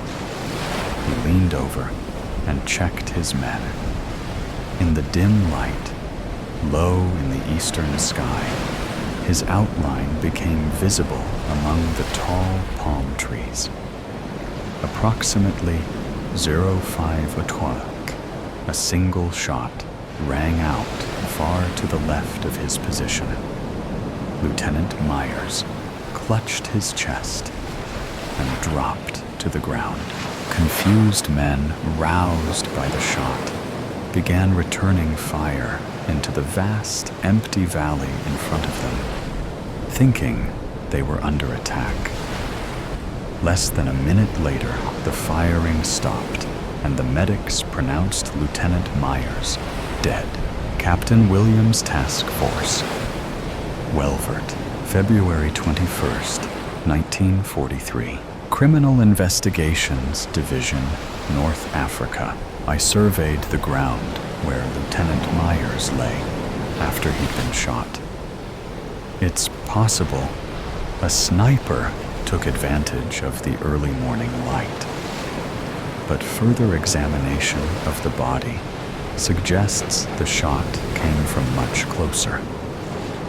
The bullet struck the lieutenant on the upper left side of his chest. Damage to the heart and lungs, terminal. Some witnesses report hearing one shot, while others heard 2 or 3. The additional shots could have been an echo or edgy trigger fingers, as reported to me. Everyone began firing into the valley below. Firing stopped in less than a minute. No further casualties. Witnesses report the shot sounded nearest the last foxhole in the line, manned by Staff Sergeant Culver Anderson, Private First Class Andrew Taylor, and Private Jacob Clark. Interviews to follow. Suspect, Staff Sergeant Culver Anderson. Staff Sergeant Anderson. Witness say they heard a gunshot this morning from your foxhole around 500, said Captain Williams. Did you fire that shot? Captain Williams said, challenging him. No, sir. I heard a shot and thought the Germans were attacking, so I turned and looked around for them. I didn't see anyone, so I jumped out of my foxhole and ran along the line and told everyone to stop firing. Sergeant Anderson leaned forward, waving his hands in innocence. We are already low on ammunition, and we'd need it later if the Germans did attack, he said. Were you aware that the shot fired killed an officer? Asked Captain Williams. No, sir. Not until the firing died down. Rumor spread it might be an officer. I found out later, just like everyone else, Sergeant Anderson said. Were you alone in your foxhole, Sergeant? No, sir. There were 2 men with me, Private Taylor and Private Clark. They were sleeping, sir. I had the last watch, said Sergeant Anderson. Are you sure neither of them were awake and slipped away? Then maybe they fired the shot? Asked the captain. I'm sure of it, sir. I thought the shot came from behind me, and when I looked, I couldn't see anyone. It's possible a sniper hid on the hillside next to us. The sound of the shot may have been further beyond that, but these canyons are pretty steep. The explanation sounded plausible, but Captain Williams still didn't believe it came from the enemy. Captain Williams pivoted one last time and pointed a finger at Sergeant Anderson. Sergeant Anderson, don't play games with me. Our witness said it came from your foxhole. It had to be you, Private Taylor or Private Clark. Which one of you did it? Sir, I don't know who fired the shot or where it came from. All I know is, while I stood my post, I heard a shot. Sergeant Anderson said, more agitated than before. Captain Williams knew men like Sergeant Anderson. These were the men who would do all they could to protect a green recruit. He knew they'd cover for the new guys who were gun-shy or over-eager to shoot. The possibility of an inexperienced soldier with an itchy trigger finger shooting the lieutenant thinking he saw the enemy. It was possible. He knew he'd never get a confession out of this man. Men like this were a rare breed in the army. Sergeant Anderson, we've been at Bao Chebka Pass all of 18 hours. Everyone's tired after yesterday's fallback. We lost a lot of good men, and stragglers are still coming in across the line. These things happen.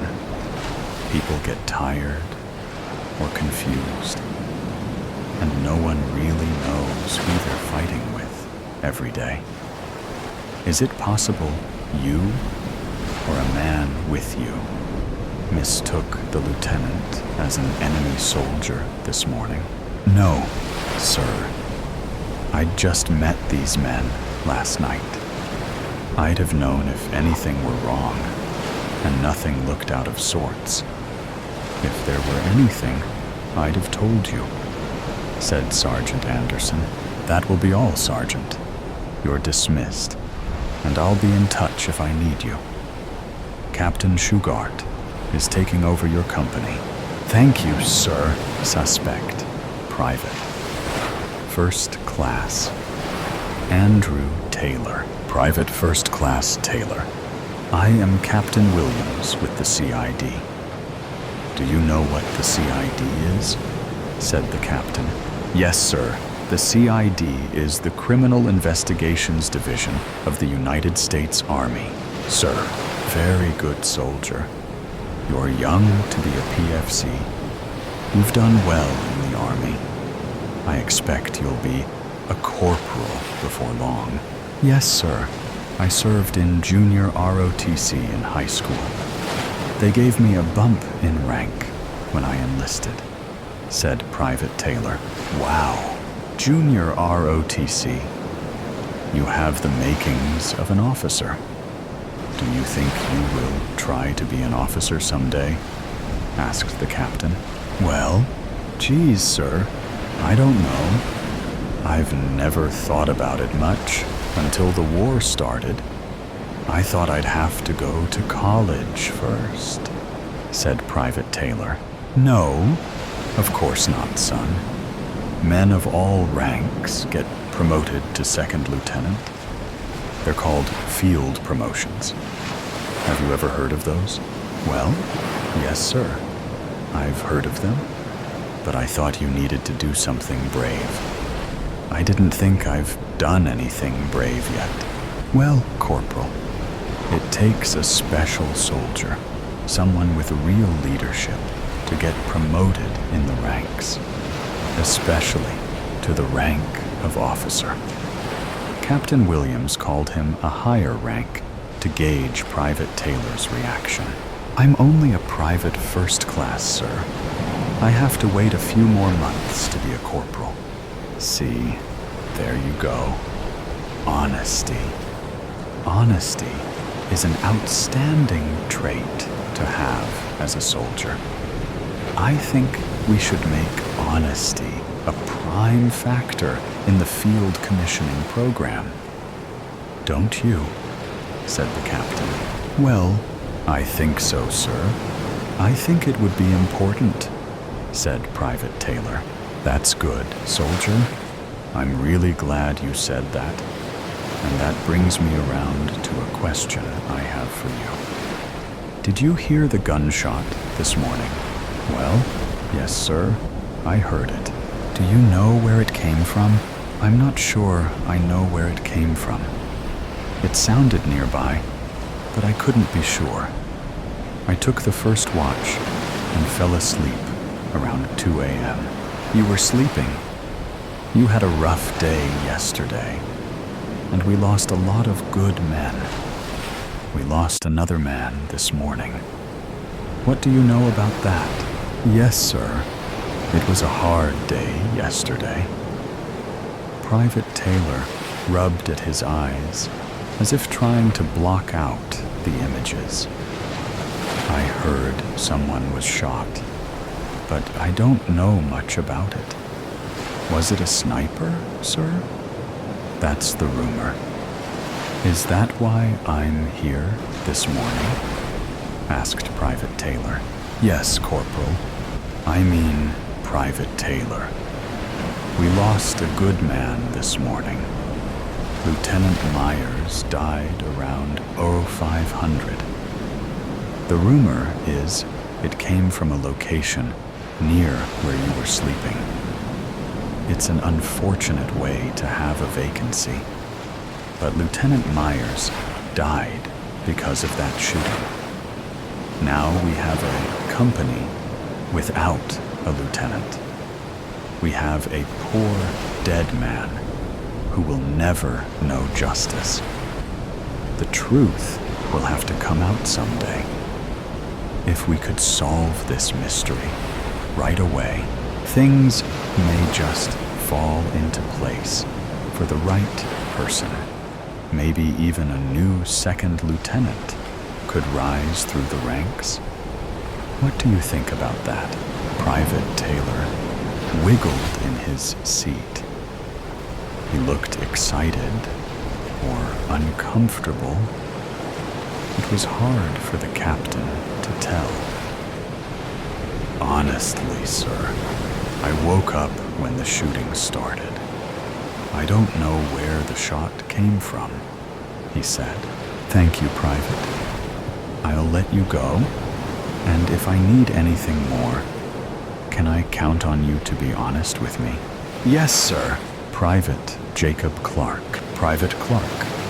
I am Captain Williams, the lead investigator for the Criminal Investigative Division.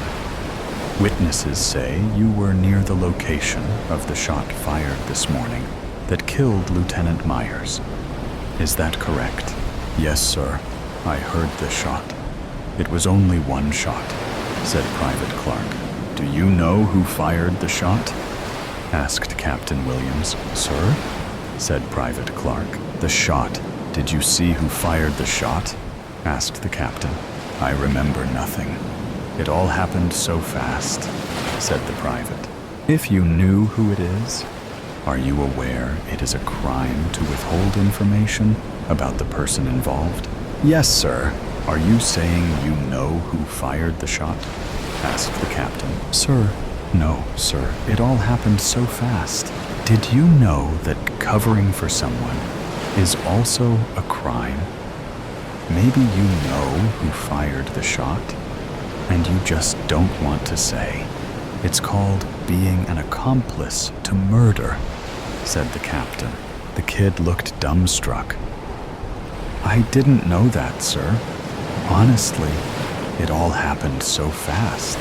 Did you also know there is a second crime being committed by the killer if they are threatening a subordinate to covering up a murder? It's called retribution. If someone you know is telling you they would hurt you or kill you for telling the truth about this killing, then creating fear of retribution is a crime. I didn't know that, sir. Yes, Private Clark. It is a crime, and a very serious one. We do not look kindly upon those who threaten retribution to subordinates. If you know anything, you are free to tell me. I will make sure you are safe from the one threatening you, and I'll have them removed immediately. Is there anything you'd like to tell me, soldier? I'm sorry, sir. I don't know what you mean. I was in my foxhole this morning when I heard this rifle shot, and I jumped. I don't remember anything after that. Then everyone started shooting, said Private Clark. The young man looked sullen and weak. He slouched in the chair, staring into the distance, 100 miles away. Pacing back and forth across the tent, Captain Williams looked into the private eyes. He'd seen this before, after a fight.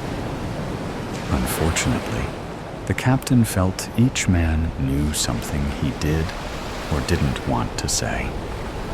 Confessions didn't come easy. Captain Williams thought about a case 6 weeks ago where a junior enlisted and a captain fought behind a bar in Morocco. The enlisted man should have been court-martialed and the officer reprimanded. Turns out the two men knew each other from high school, and they fought over a girl they both knew. Neither confessed to starting the fight, and no witnesses came forward. The answer stared him in the face, but the guys covered for each other. Captain Williams believed the same thing might happen here. He released the private and stood at the tent flap, trying to piece together everything he knew.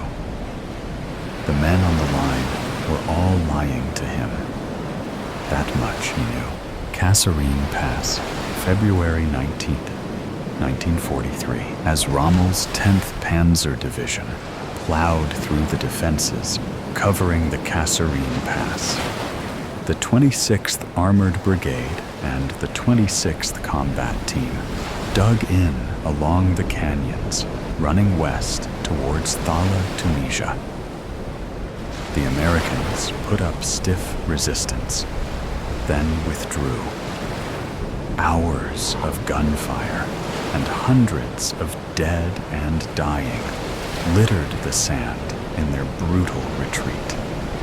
Around 3,300 Americans were killed or wounded, and over 3,000 were taken prisoner. On the southern flank, Lieutenant Myers and the men of the 26th Combat Team held on as long as they could. Lieutenant Myers, we need to get those men out of those holes and behind the tanks, yelled Sergeant Anderson. Sergeant Anderson, you will leave those men where they are. They are the only thing between Rommel and Algeria. Do you understand? But sir, they are getting massacred out there. I just saw 3 men get run over in those shallow holes. They have to pull back. Sergeant Anderson, I will not tell you again. See to your men, that is an order. As Sergeant Anderson left the lieutenant, his anger fumed. He ran towards his line and did what he could to check on his men. Those men left, held out as long as they could, as the Germans moved closer and closer. He knew they couldn't hold the line. Meanwhile, Lieutenant Myers carried armfuls of ammunition to his men until he ran out. His radio man died early in the fight, and the 2 men who followed already wounded. Grabbing the radio, he jumped into a crater and found a soldier lying on the ground. 2 men lay beside him, already dead, as this one stared into the sky. "Soldier, return fire," said Lieutenant Myers. "I can't, sir." The words came out in a hopeless tone. "I'm out of ammunition. We all are. That's how they died. They just ran out, then they got shot."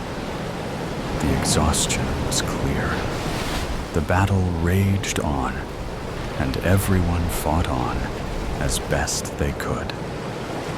"Lieutenant, what do we do?" he said pleadingly.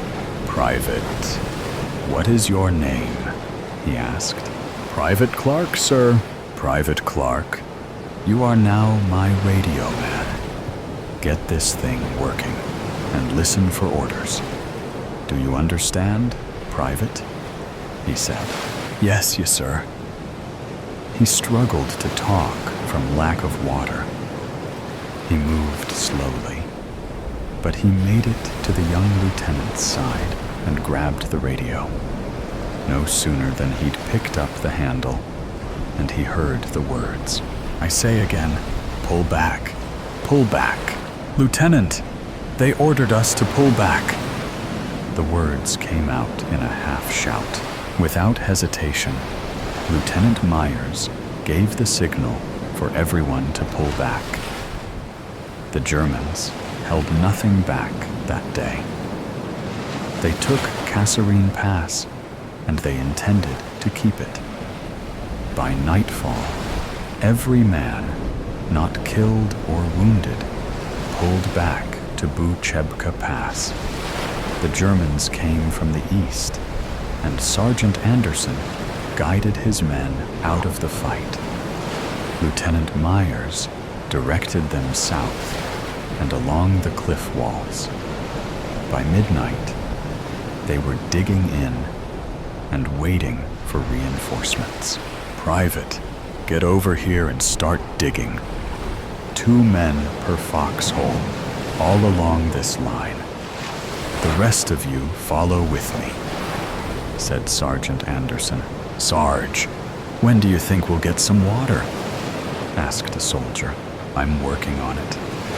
Even if I have to take the lieutenant's canteen myself." All along the line, the remaining 110 men dug in and waited for anything that looked like help. Tank and truck noises echoed through the canyon. Everyone felt on edge. "Sarge, what do you think happened today?" asked Private Taylor. "We suffered a loss today, kid." His expression mild and disappointed. "We suffered a big loss today." Sergeant Anderson kept watch as Private Taylor and Private Clark dug the foxhole. Private Clark fell silent and moved at half the speed of Private Taylor. Private Taylor nodded at the sergeant. They both looked at the young man, struggling to keep sand from falling back into the hole. A look of concern and understanding crossed the sergeant's face. Taking the shovel from Private Clark, He began digging and let the man rest. He finished the hole and told the others to get some sleep. Each man took a 2-hour watch, leaving Private Clark last. Midway through, around 500, a shot rang out. "Private, what did you just do?" asked Sergeant Anderson. "He wouldn't let us leave. We were there all day. He had to die." The rest of the men opened fire. Then the shooting died down. "We can't go back. We can't." Tears left dusty tracks down his face. The poor boy cried. "What do we do, Sarge?" asked Private Taylor. "We keep our mouths shut. That's what we do. I'll send him back to the aid station when they get here. He's done." The author created the thoughts and characters. This is a story of fiction. The events related to World War II have some factual information, but most details are from the author's imagination. The murder of Pressy Baver. The Blauwevmans County Police Station was a horrible place for officers and criminals alike. The station had been built in 1932, and to most everyone's sadness, had been one of the only buildings to hold up during the Second World War. The station was built from old, withering bricks, and the man who was in charge of keeping the ivy along the sides of the building contained was too busy hitting on women to actually get the job done. The inside was even worse. The oak doors were creaky on their rusty hinges, and the musty concrete jail cells were cracking due to the recent heat surge the Netherlands were experiencing. The small cubicles for officers were tight, and the air conditioning rarely worked. To make things worse, the computer system was terrible. Sometimes, officers would sit for hours just to wait for a 12-page document to load. It didn't help that Blauwevmans was a city in the middle of the mountains, away from most metropolitan. Just getting into the next county took 2 hours. The only good thing that had happened to the police station in the past month was that the exterminator had came. The rats were gone, and they wouldn't be back. But from where Evian van Beek was sitting, she swore she saw a rat scurry past the chief of police's office as she and Lucas Hoysk waited to be called in for questioning. Evi tapped her feet on the wooden floors, anxiously looking around. The police station was crowded for a Sunday night. Some officers were packing up to leave for the night. Others cursed as their computers failed to upload their files. It looked like one of the cops, Sergeant Shea, was having a small party. Evi leaned over her seat, watching some of the officers chat and shove forkfuls of red velvet cake into their mouths. Maybe a birthday? Evi slouched back into her chair and sighed. Lucas bit his lip, staring curiously at the ceiling. Evi knew that look. "What denk je wel net?" Evi asked, pushing a dark hair out of her face. Lucas shot Evi an alarmed look. "Evi," he hissed, "talk ahead angles." Evi gave him a puzzled look. They were both studying English as a world language. They were almost fluent. But why practice for the upcoming test when they're in a police station about to get questioned as suspects of a murder. Evi looked around before repeating her question. What are you thinking about? Lucas rubbed his strawberry blonde hair. They can't understand us if we talk in English, he said, his Dutch accent well enunciated. Lucas tilted his head to the side, indicating the officers eating cake behind him. Lucas continued, a worried look on his face. I know the plan didn't exactly go according to plan. Evi shot Lucas a deadly glare. Lucas, we killed. Evi peered over her shoulder, making sure the officers weren't paying any attention to them. She lowered her voice. Pressy, we killed Pressy, the mayor's son, but they have no proof it is us. All they saw was the security tapes, Lucas stated, exasperated. We were running, so what? That could mean we were running away from the murderer. Evi bit her lip. We did it. We have to confess. If we don't, and they find out it was us, there will be much bigger. Is it consequences? Lucas shook his head. Consequences, you mean? But what if they don't find out it was us? We could lie and be done with this. And what if they do? Evi hissed loudly, tears sparkling in her eyes. She tugged at the neckline of her purple shirt. Either way, I do not want to end up in Gavanjanus. Lucas frowned. I'm afraid neither lying nor telling the truth will get you out of jail. At least we have a shot if we lie, but that is not the right thing to do. We could get a worse sentence if they do find out it was us. Lucas, we killed someone, Evi cried. Small tears began to flow from her blue eyes and stream down her face. Lucas looked over at her helplessly, gritting his teeth.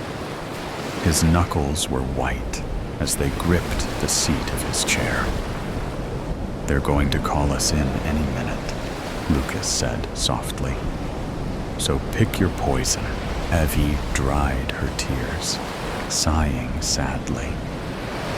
She looked up and pointed to the chief's door. Lucas, the chief. Ich kommt heran. Evi gasped. Lucas suddenly looked very worried, but he put on a fierce face.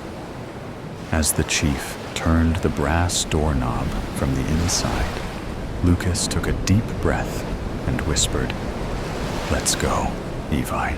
Barvan de Vries was a tall man with wispy black hair and piercing dark blue eyes. He wore his shiny gold badge proudly and was never without a gun under his sweater. In the work area, he wore his gun on his utility belt.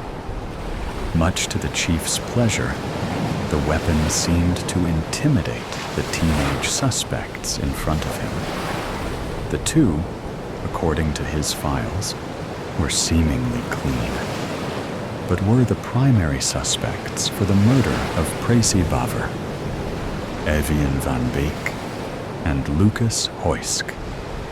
Chief de Vries's lips curled. This would be fun. The chief put on a menacing face and looked from Lucas to Evi. The girl was fidgeting slightly, almost unsure of what to think. Lucas, however, seemed relatively calm. It was an odd combination of suspects, especially partners in crime. But then, many odd people had entered the Blauwevmans County Police Station. This pair would be no different from the rest. But, the chief thought, odd combinations often have, shall we say, different stories. Barvan tapped his door with his knuckles, his eyes trained on Evi, his first victim. The chief gestured to Evi, whose eyes widened. Evian Van Beek? Evi bit her lip. It looked as if the girl was blinking back tears. Ja, she answered. De Vries nodded approvingly. De tide is here. Komen Evian, the chief said, clapping his hands. Evi looked desperately at Lucas, and then at the chief. Alsjeblieft, een moment? She asked in a small voice. Lucas gave Evi an alarmed look as the chief processed what the suspect had just said. De Vries scowled, but gave in. Prima, the chief muttered, his eyebrows furrowing. Fine, Evi repeated in English, sighing. She turned to Lucas. I'm telling the truth, she said sternly. It's the right thing to do. Lucas looked angry for a moment, but then softened. His cheeks were red. Fine, he spat. But if we get out of here with no mark on our permanent record, you can thank me. So you are still... Evi stopped, eyes glancing toward Barvan. At least I will have done something for the good of the world. I am, as they say, avenging his death, if that is right context. Evi lowered her voice. We killed him. Jail time, nothing will take that fact away. Sergeant Patrick Shea stepped out from the open room. His party was being held. He had been leaning on the door sill and listening to the pair's conversation since they had been seated. Sergeant Shea nodded to the chief. Meneer de Vries, Shea addressed the chief. Barvan raised an eyebrow. Ja? He asked. The sergeant gestured to the teens. Shea turned and gave Lucas and Evi a small smile. Then, in crisp English, he said, These are our killers, sir. Evian Van Beek and Lucas Hoysk, convicted of the manslaughter of Pressy Baver. This is a robbery. This is a robbery, I said calmly, pushing my golden hair behind my shoulder. Bring me everything. Ma'am, Just do it, I told the bank teller firmly, giving him a look. It wasn't a glare exactly, more like one of those looks your mom gives you do something wrong. I wasn't threatening him. I didn't even carry a weapon with me. But he was going to do what I say. I stared into his gold green eyes with my baby blue ones, telling, insisting, he did what I asked. See, I didn't give orders. I never had to. People, especially men, just listened. This man, however, with his long black hair and mysterious green gold eyes, was stronger than most. He hadn't set off the alarm. He was considering it, though, his eyes darting to it nervously, then back at me. He scanned my figure, not with desire, but as if he was searching for the weapon I didn't have. We stood like this for many minutes, no one else taking note of what was happening. I studied him closely, deciding he was quite handsome. His nose was straight, and he had these beautiful dimple marks in his chinges and cheeks. His long black hair brushed his back, and he was several inches taller than me. Not that I minded. It was actually better this way. Bring me everything, I repeated in a whisper. I urged him on, pushing him quietly with my gaze and stance. I wasn't pushy, but I was confident. No one had resisted me before. Why should I expect it to stop now? Around us, the world continued. Heels clacking against the floor and boots thudding, some heavy, some light. I heard buttons being pressed and a tiny ding of approval as a loan went through. The man didn't move. He looked at me seriously, considering my request. Bring me everything, I repeated in a whisper. His eyes widened slightly, but still he didn't move. I could tell I was close to getting what I wanted. He was almost broken. He dragged a hand through his hair. He knew he should alarm someone.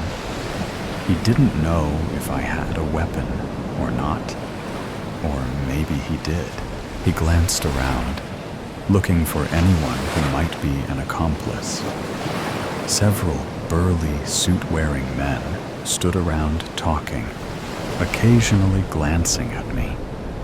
Now they had desire in their eyes.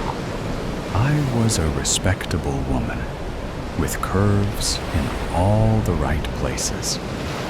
I turned my hip slightly, just enough to show myself off. The man thought I was giving a signal, especially when one of the other men took a step towards us.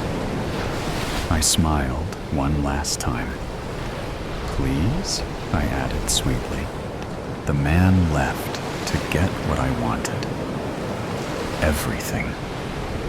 Several people stopped him to ask what he was doing, but all he did was point at me and then continued. One of these people came over to me and asked what I was doing. I told her I wanted everything. She just nodded, blankly. Weakling. Soon, I had the whole bank wrapped around my little finger. The man came back, pushing a cart full of money. I peered inside and dug around, making sure they weren't tricking me. I glanced at the man and smiled at him seductively. He smiled back, winking. He was letting me know he wasn't under my control. I raised an eyebrow at him, ignoring the lusty stares the men were giving me. He raised an eyebrow back. I rolled my eyes. Give me the cart, I said haughtily. No, I gave him a look, one that said, don't defy me. The man smirked. You said you wanted everything. I smirked back. Then come. Allow me to rob you of your job, your soul, your dignity. Only if I may steal yours. That's when I hear it. The tiny, lilting whisper in my head, urging me to love her, to listen to him. I smiled at him, knowing his secrets. Come, I whispered. Come to me. The man smiled and took a step closer. leaving the cart. I didn't care about the cart anymore. All I wanted was him. I swam in his beautiful green gold eyes. I could feel him fall deeper into mine. He tugged at the cart, pulling it with him as he advanced on me. My heart beat eagerly, and I leaned forward.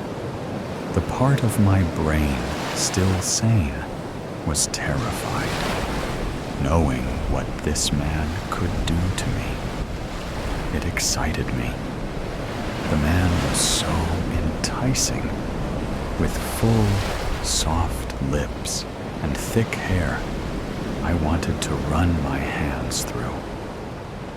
He scanned my figure again, undressing me with his eyes, no longer looking for weapons. I gave him a sly look, then turned around, leading him outside.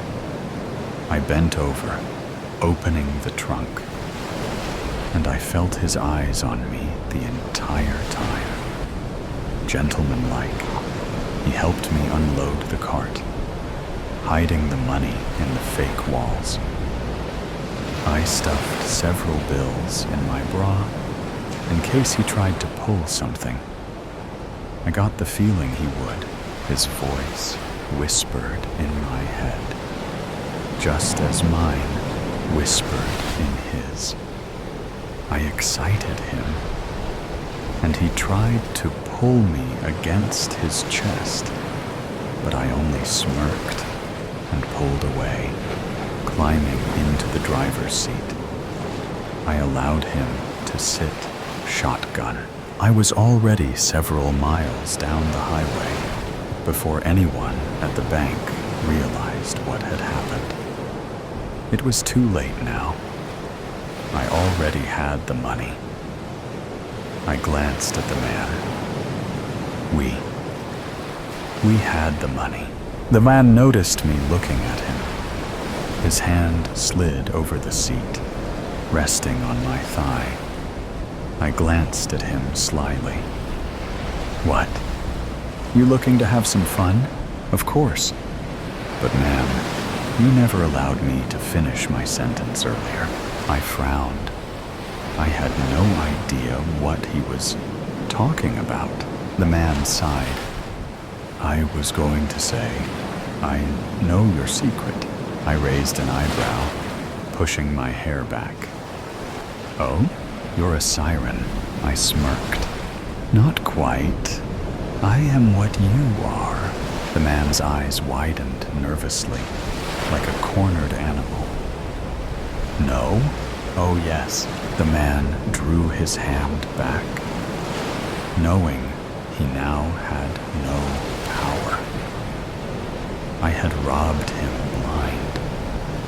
He thought he had control, that he had power, that he had strength.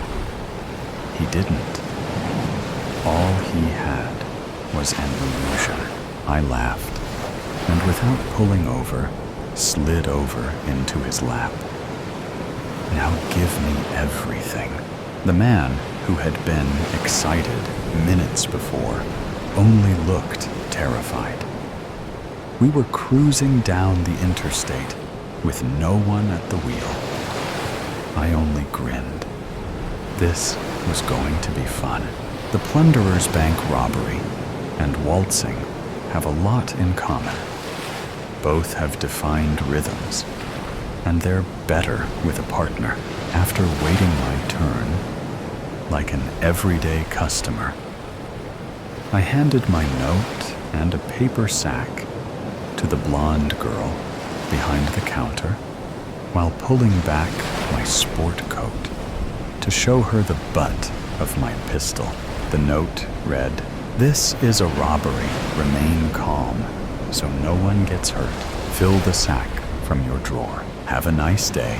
When she scanned my note, her eyes bulged and flicked from side to side. Her frightened blue peepers filled with disbelief as she stared at me to see if this was a prank. I smiled like a friend. Please fill it up. With trembling fingers, she stuffed bills into the sack as if she'd win a prize for the fullest bag. The gorilla behind me noticed something wrong. Maybe the sweat-gouging channels through the quivering blonde's rouge tipped him off. He grunted and grabbed me in a bear hug, pinning my arms. My marine training kicked in and I stomped the arch of his foot with the sharp leather heel of my polished Oxfords. He winced and loosened his grip. This gave me enough slack to reach behind and twist his balls. He yipped like an injured puppy and let go, slowly sinking to the floor. The bank patrons turned to stare at the commotion. Unsure what was happening, I reached through the teller's wicket and yanked the half-filled sack of money from the blonde's jittery hands as my assailant rolled on the floor, grabbing his crotch. One of the suits in the back reached for a phone. Time to go. I strolled out of the bank before anyone attempted to jump me. Outside the bank, I wanted to run, but nothing attracts attention more than a man running from a bank with a bag in his hand. The alarm clanged, and I turned towards the bank like the other pedestrians, plastering a puzzled look on my face. A siren wailed in the distance. Sweat beaded my forehead, and I lengthened my strides short of a power walk. When I reached the corner, white exhaust flowed from the red Edsel coupe, and its big V8 growled, ready to whisk me to safety. I jumped in the passenger seat, and Marge drove away at 30 miles per hour. 2 police cruisers screamed past us in the other lane. Now, we'd have to ditch this flashy car in case anyone noticed it fleeing the scene.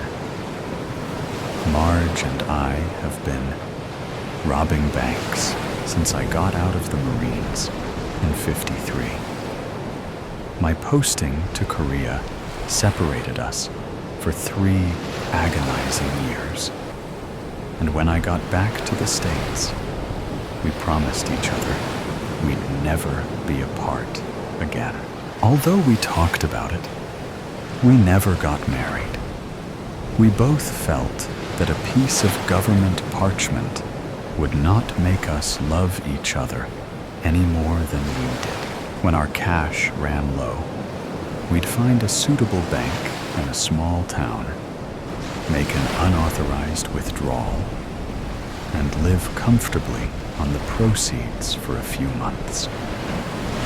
As long as we didn't take too much or go to the well too often, the local cops forgot us, and the FBI had enough problems with organized crime to worry about a small-town bank robbery.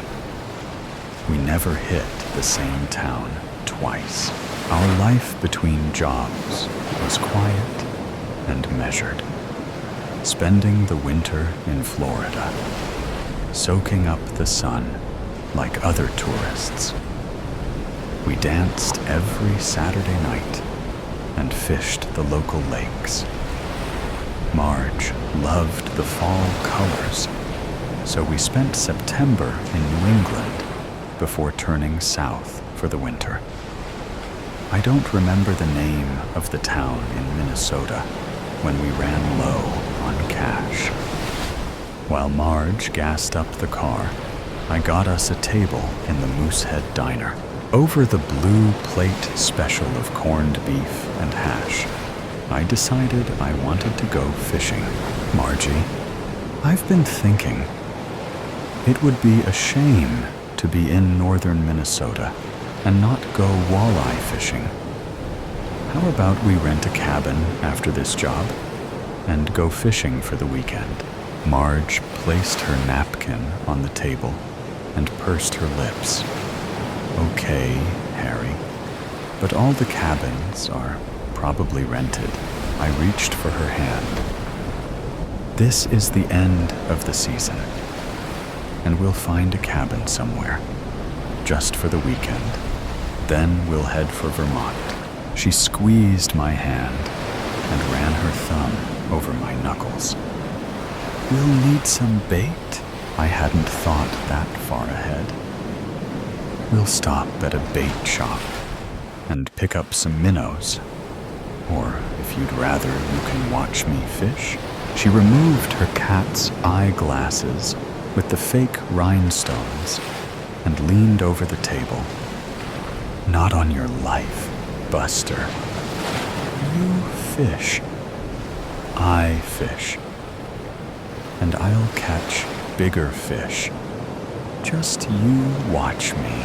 I finished my coffee, left a $10 bill on the table, and wiped the crumbs off my tie. I'm going to the little boy's room, and then to work. As I walked across the street to the Imperial Bank, Marge parked the car around the corner.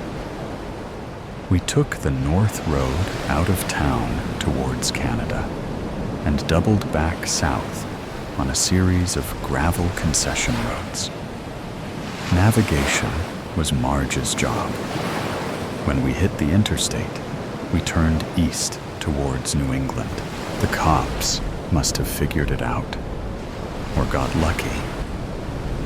They'd had 10 years to learn out our pattern.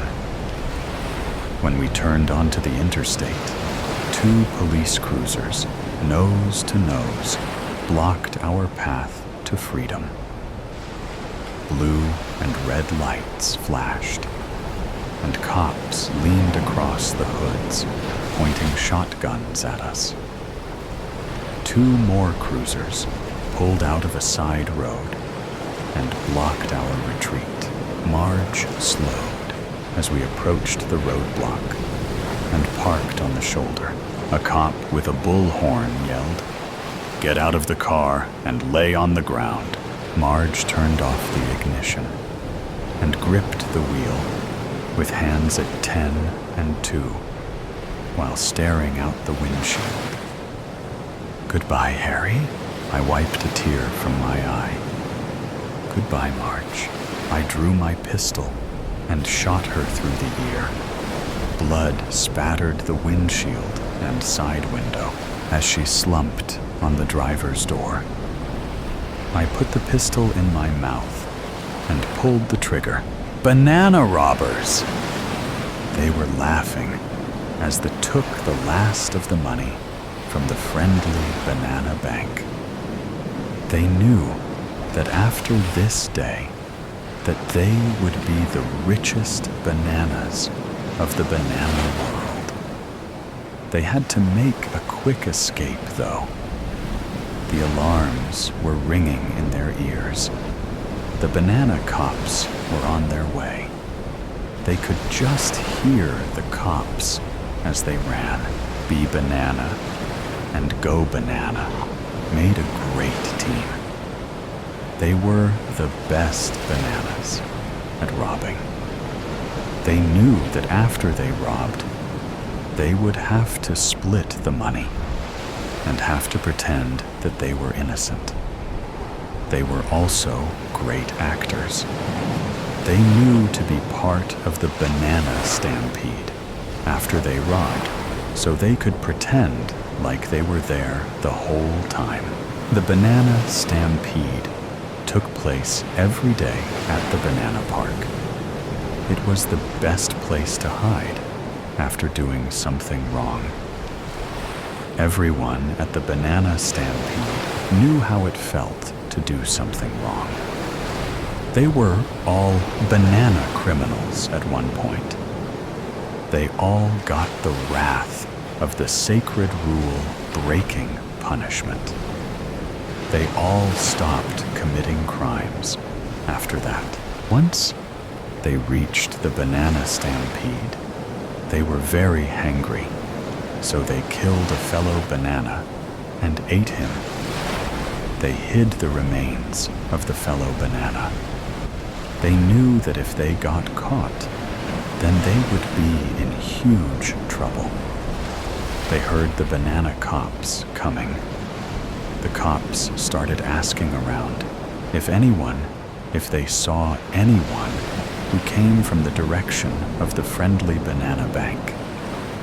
One of the bananas started crying. She told everyone that B Banana and Go Banana killed her husband. The cops took them to Banana Court. They finally started court after a long lecture about how you drive banana cars, which was way off topic. They had the whole banana stampede there that was not causing a stampede currently. They had a bunch of chairs in random groups. The judge was sitting down in a giant chair with bananas all over it. He also had a small desk with a banana volunteer to be the hammer. Welcome to the all-wonderful court, where we find out if you are guilty or not. Da Banana Judge told everyone, "Everyone take your seats and be quiet unless I tell you to speak. Today, we have two problems. The friendly banana bank has been robbed with not a single trace of money left. There was also a murder at the banana stampede that was caught by Mrs. Banana, witnessed. Mrs. Banana, will you tell us what you saw?" Of course, I was talking to him, and all of the sudden, I saw a knife through him. I looked behind him, and I saw B Banana and Go Banana with the knife. Then they ate every single little piece of him. It was like a nightmare, Mrs. Banana declared.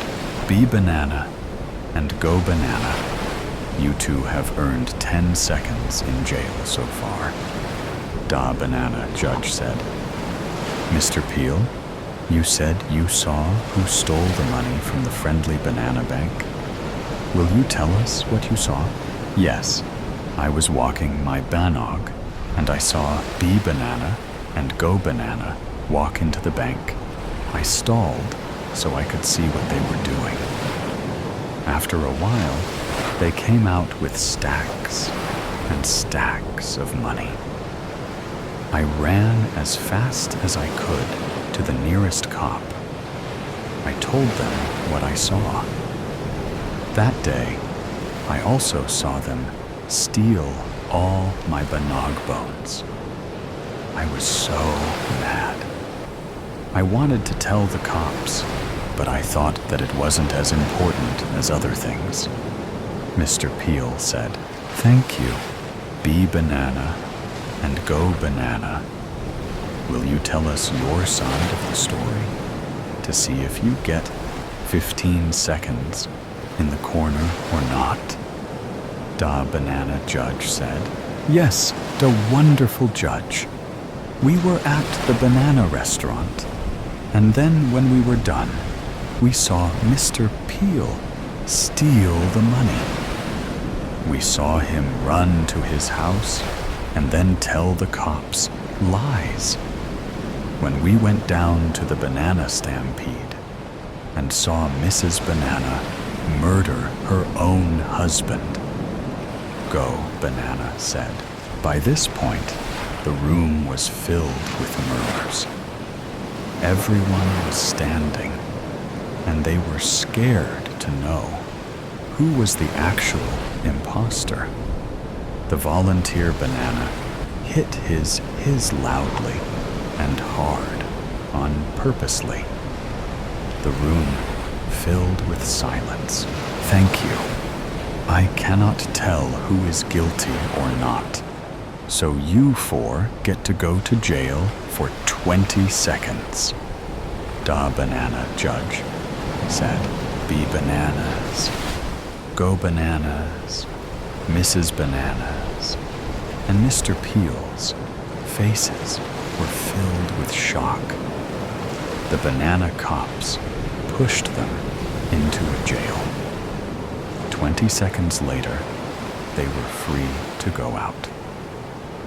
Be Banana and Go Banana knew that that was an awful punishment and that they would never commit a crime again. But one thing bothered them. They wanted to know the punishments. They knew that they shouldn't commit another crime to do it, but catch someone committing a crime. One day, they reported someone stealing someone's jewelry. It was Mr. Chop, who was a retired server.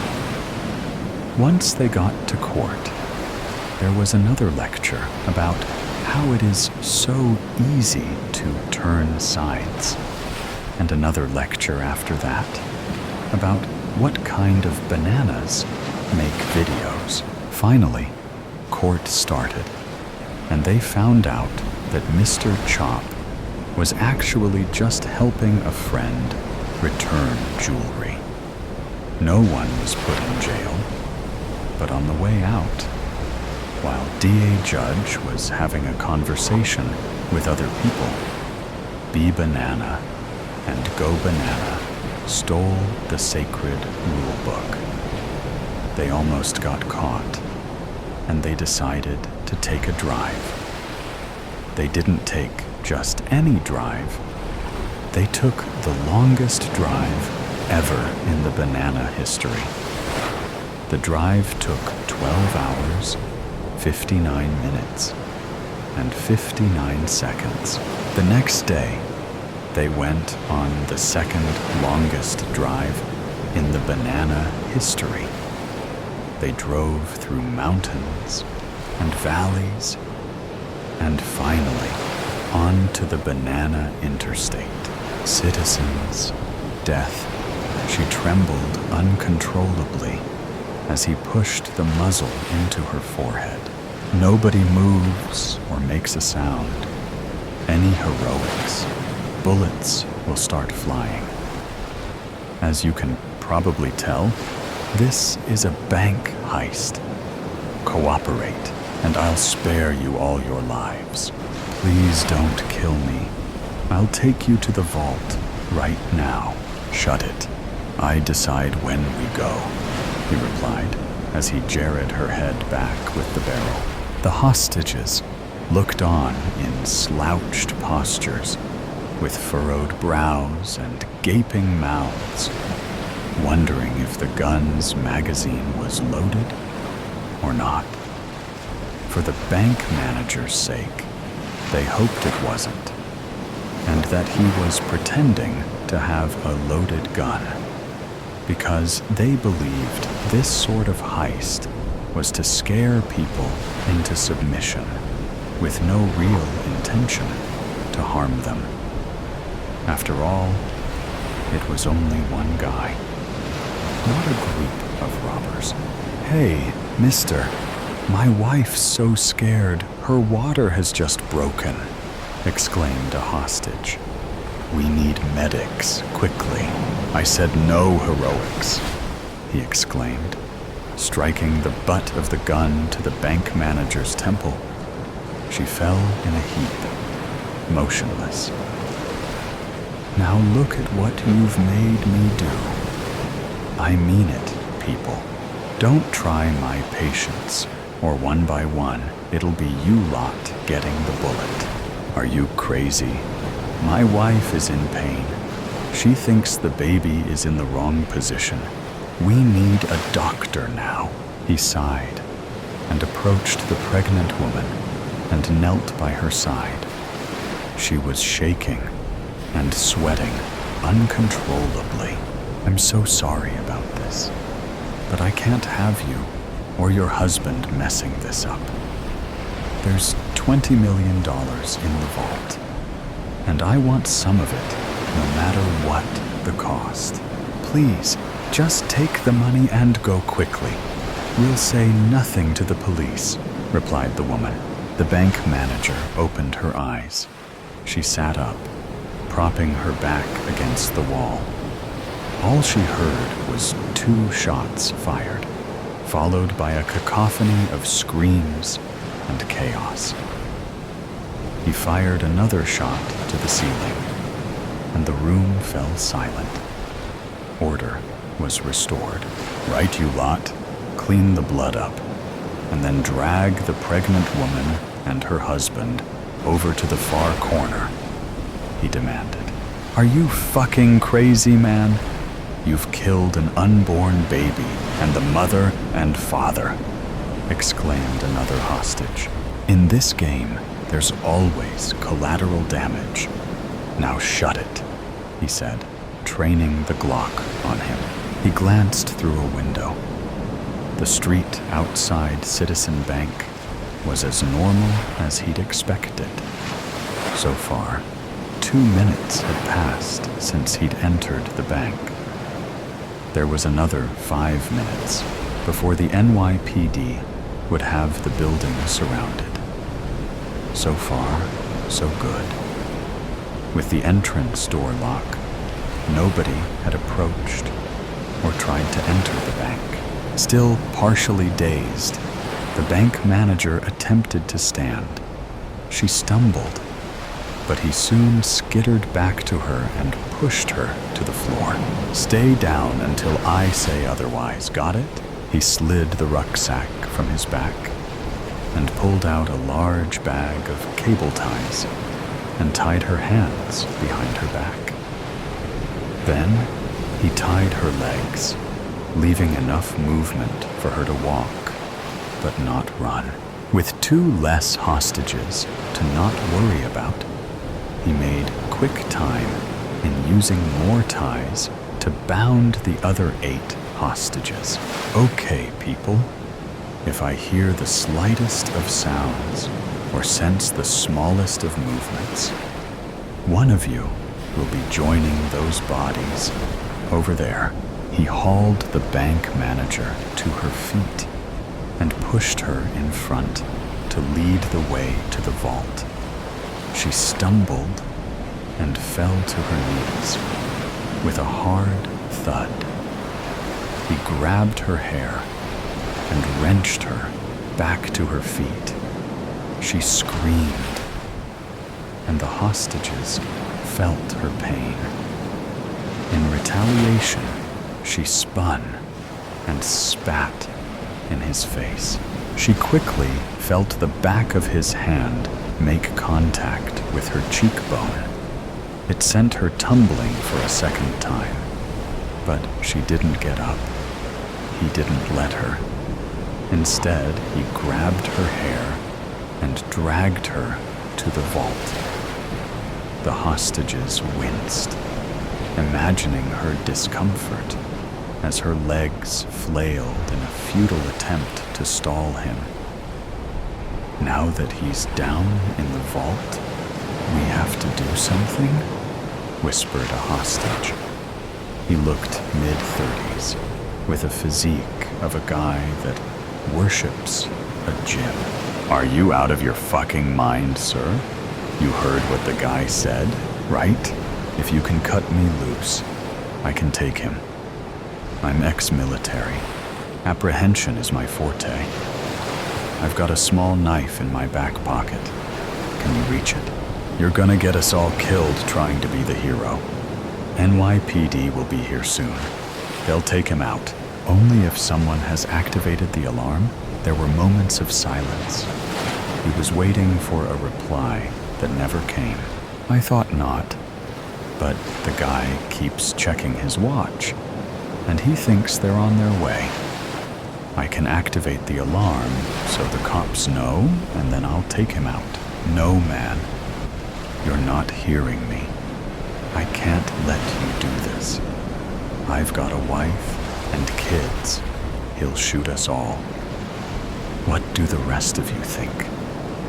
Are you with me?" The rest of the hostages didn't respond. "You try anything, man. I'll take you down myself.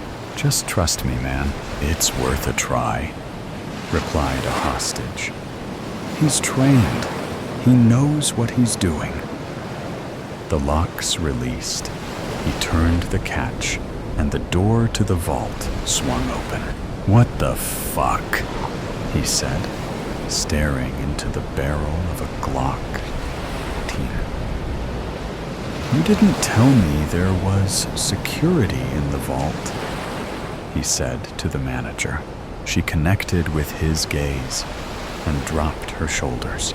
"I ain't security," replied the guy standing at the entrance of the vault. "Stop what you're doing, and nobody else has to get hurt." It was a stalemate situation.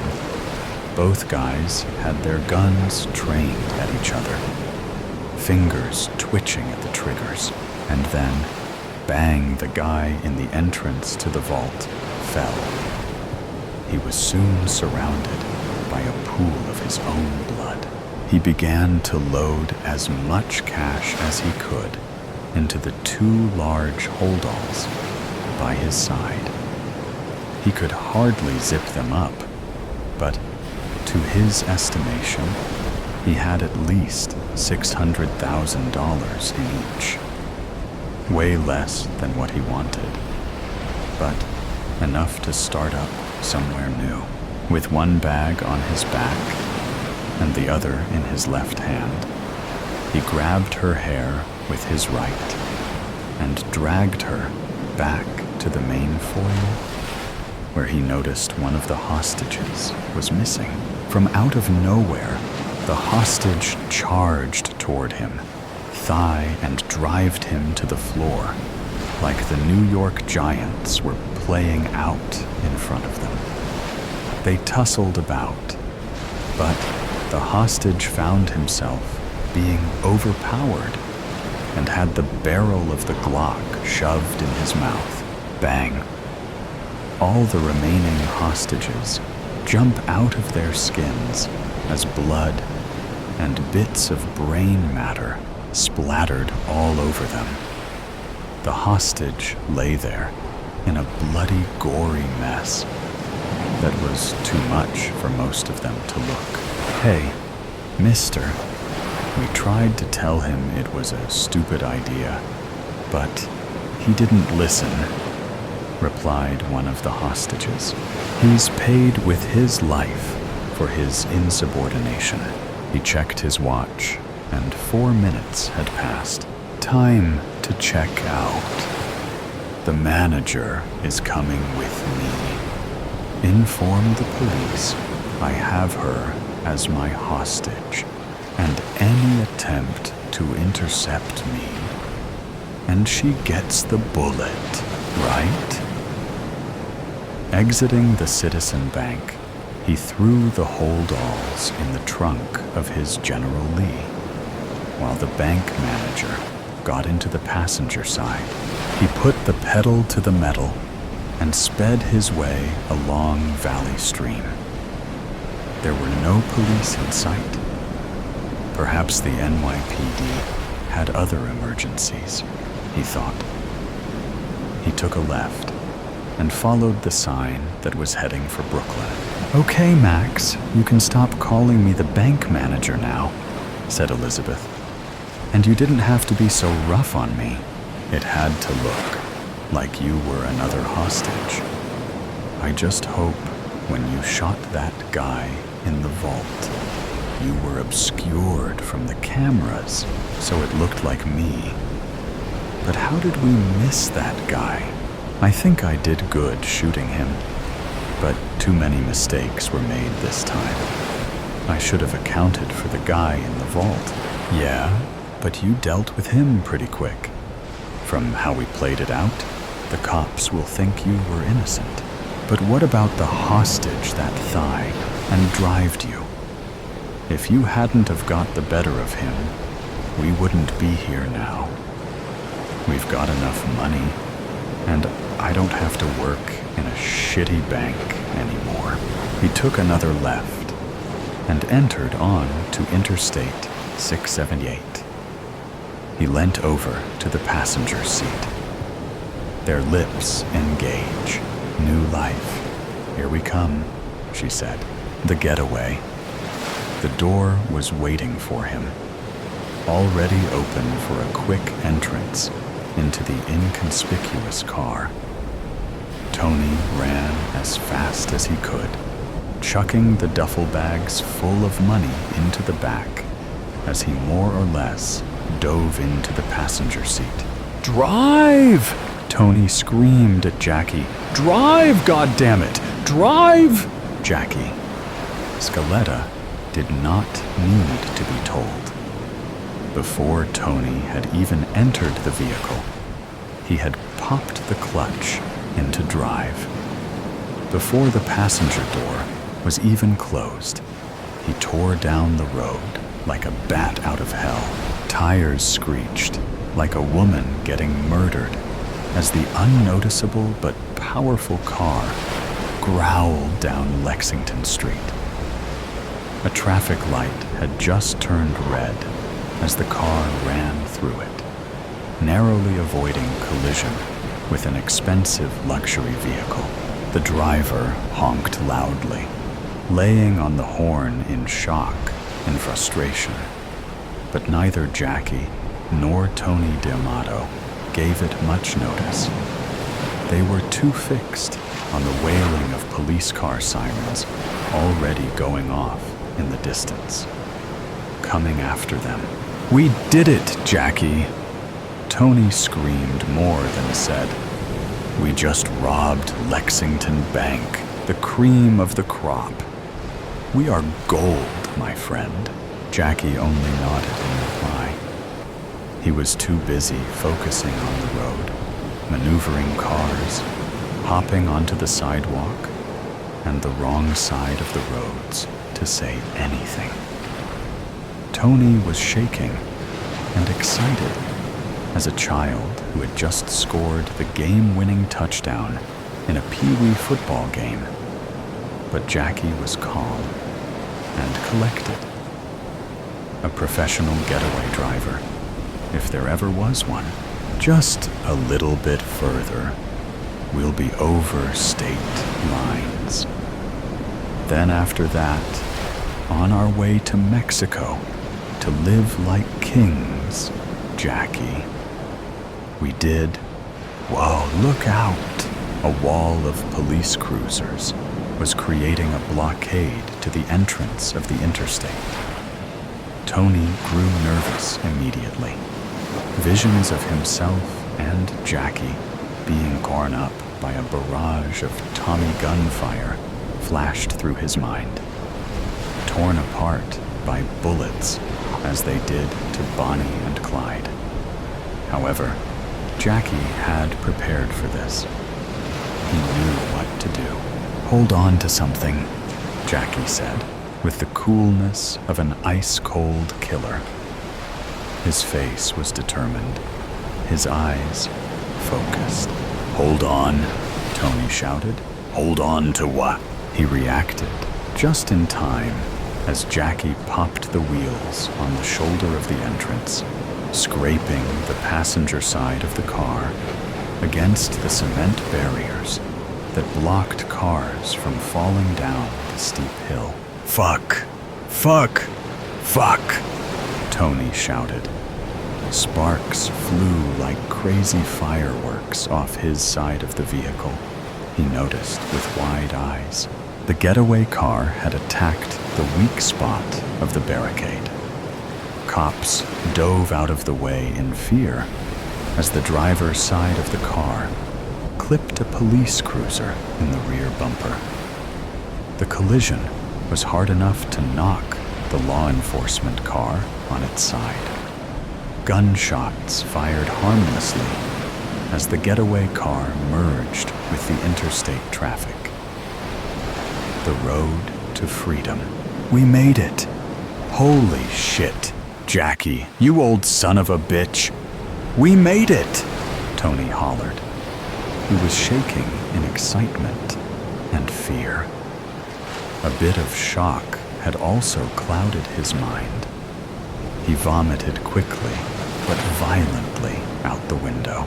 "Calm down, Paisan," Jackie said calmly. "We aren't free yet. Look behind us." Tony swore when he turned his head to see black and white cop cars following behind.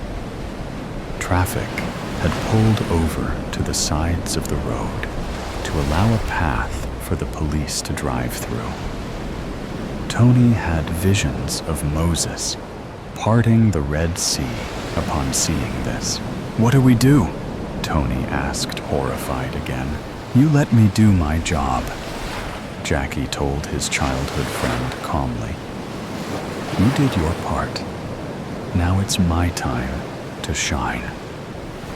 He gunned the accelerator once again. The engine of the car growled like a lion on the attack. Except they were the antelope, and the police, the lions. The rear windshield imploded with a sharp snap as glass fell to the floor of the car. "They're shooting at us," Tony yelped. Another bullet hit the metal of the car's exterior with a loud knocking sound. "Well?" Jackie told Tony, like a father teaching his son a lesson. "Fire back." Tony reached between his legs for the weapon.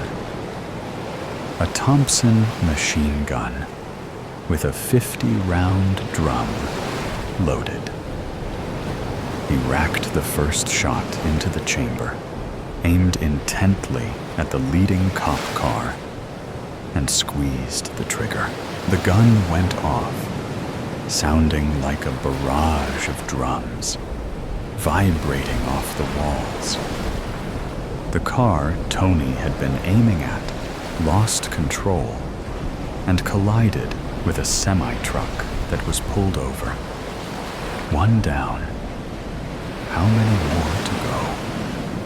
Tony asked himself in his mind. "Good job," Jackie said calmly, still focusing on winding through the traffic on the highway.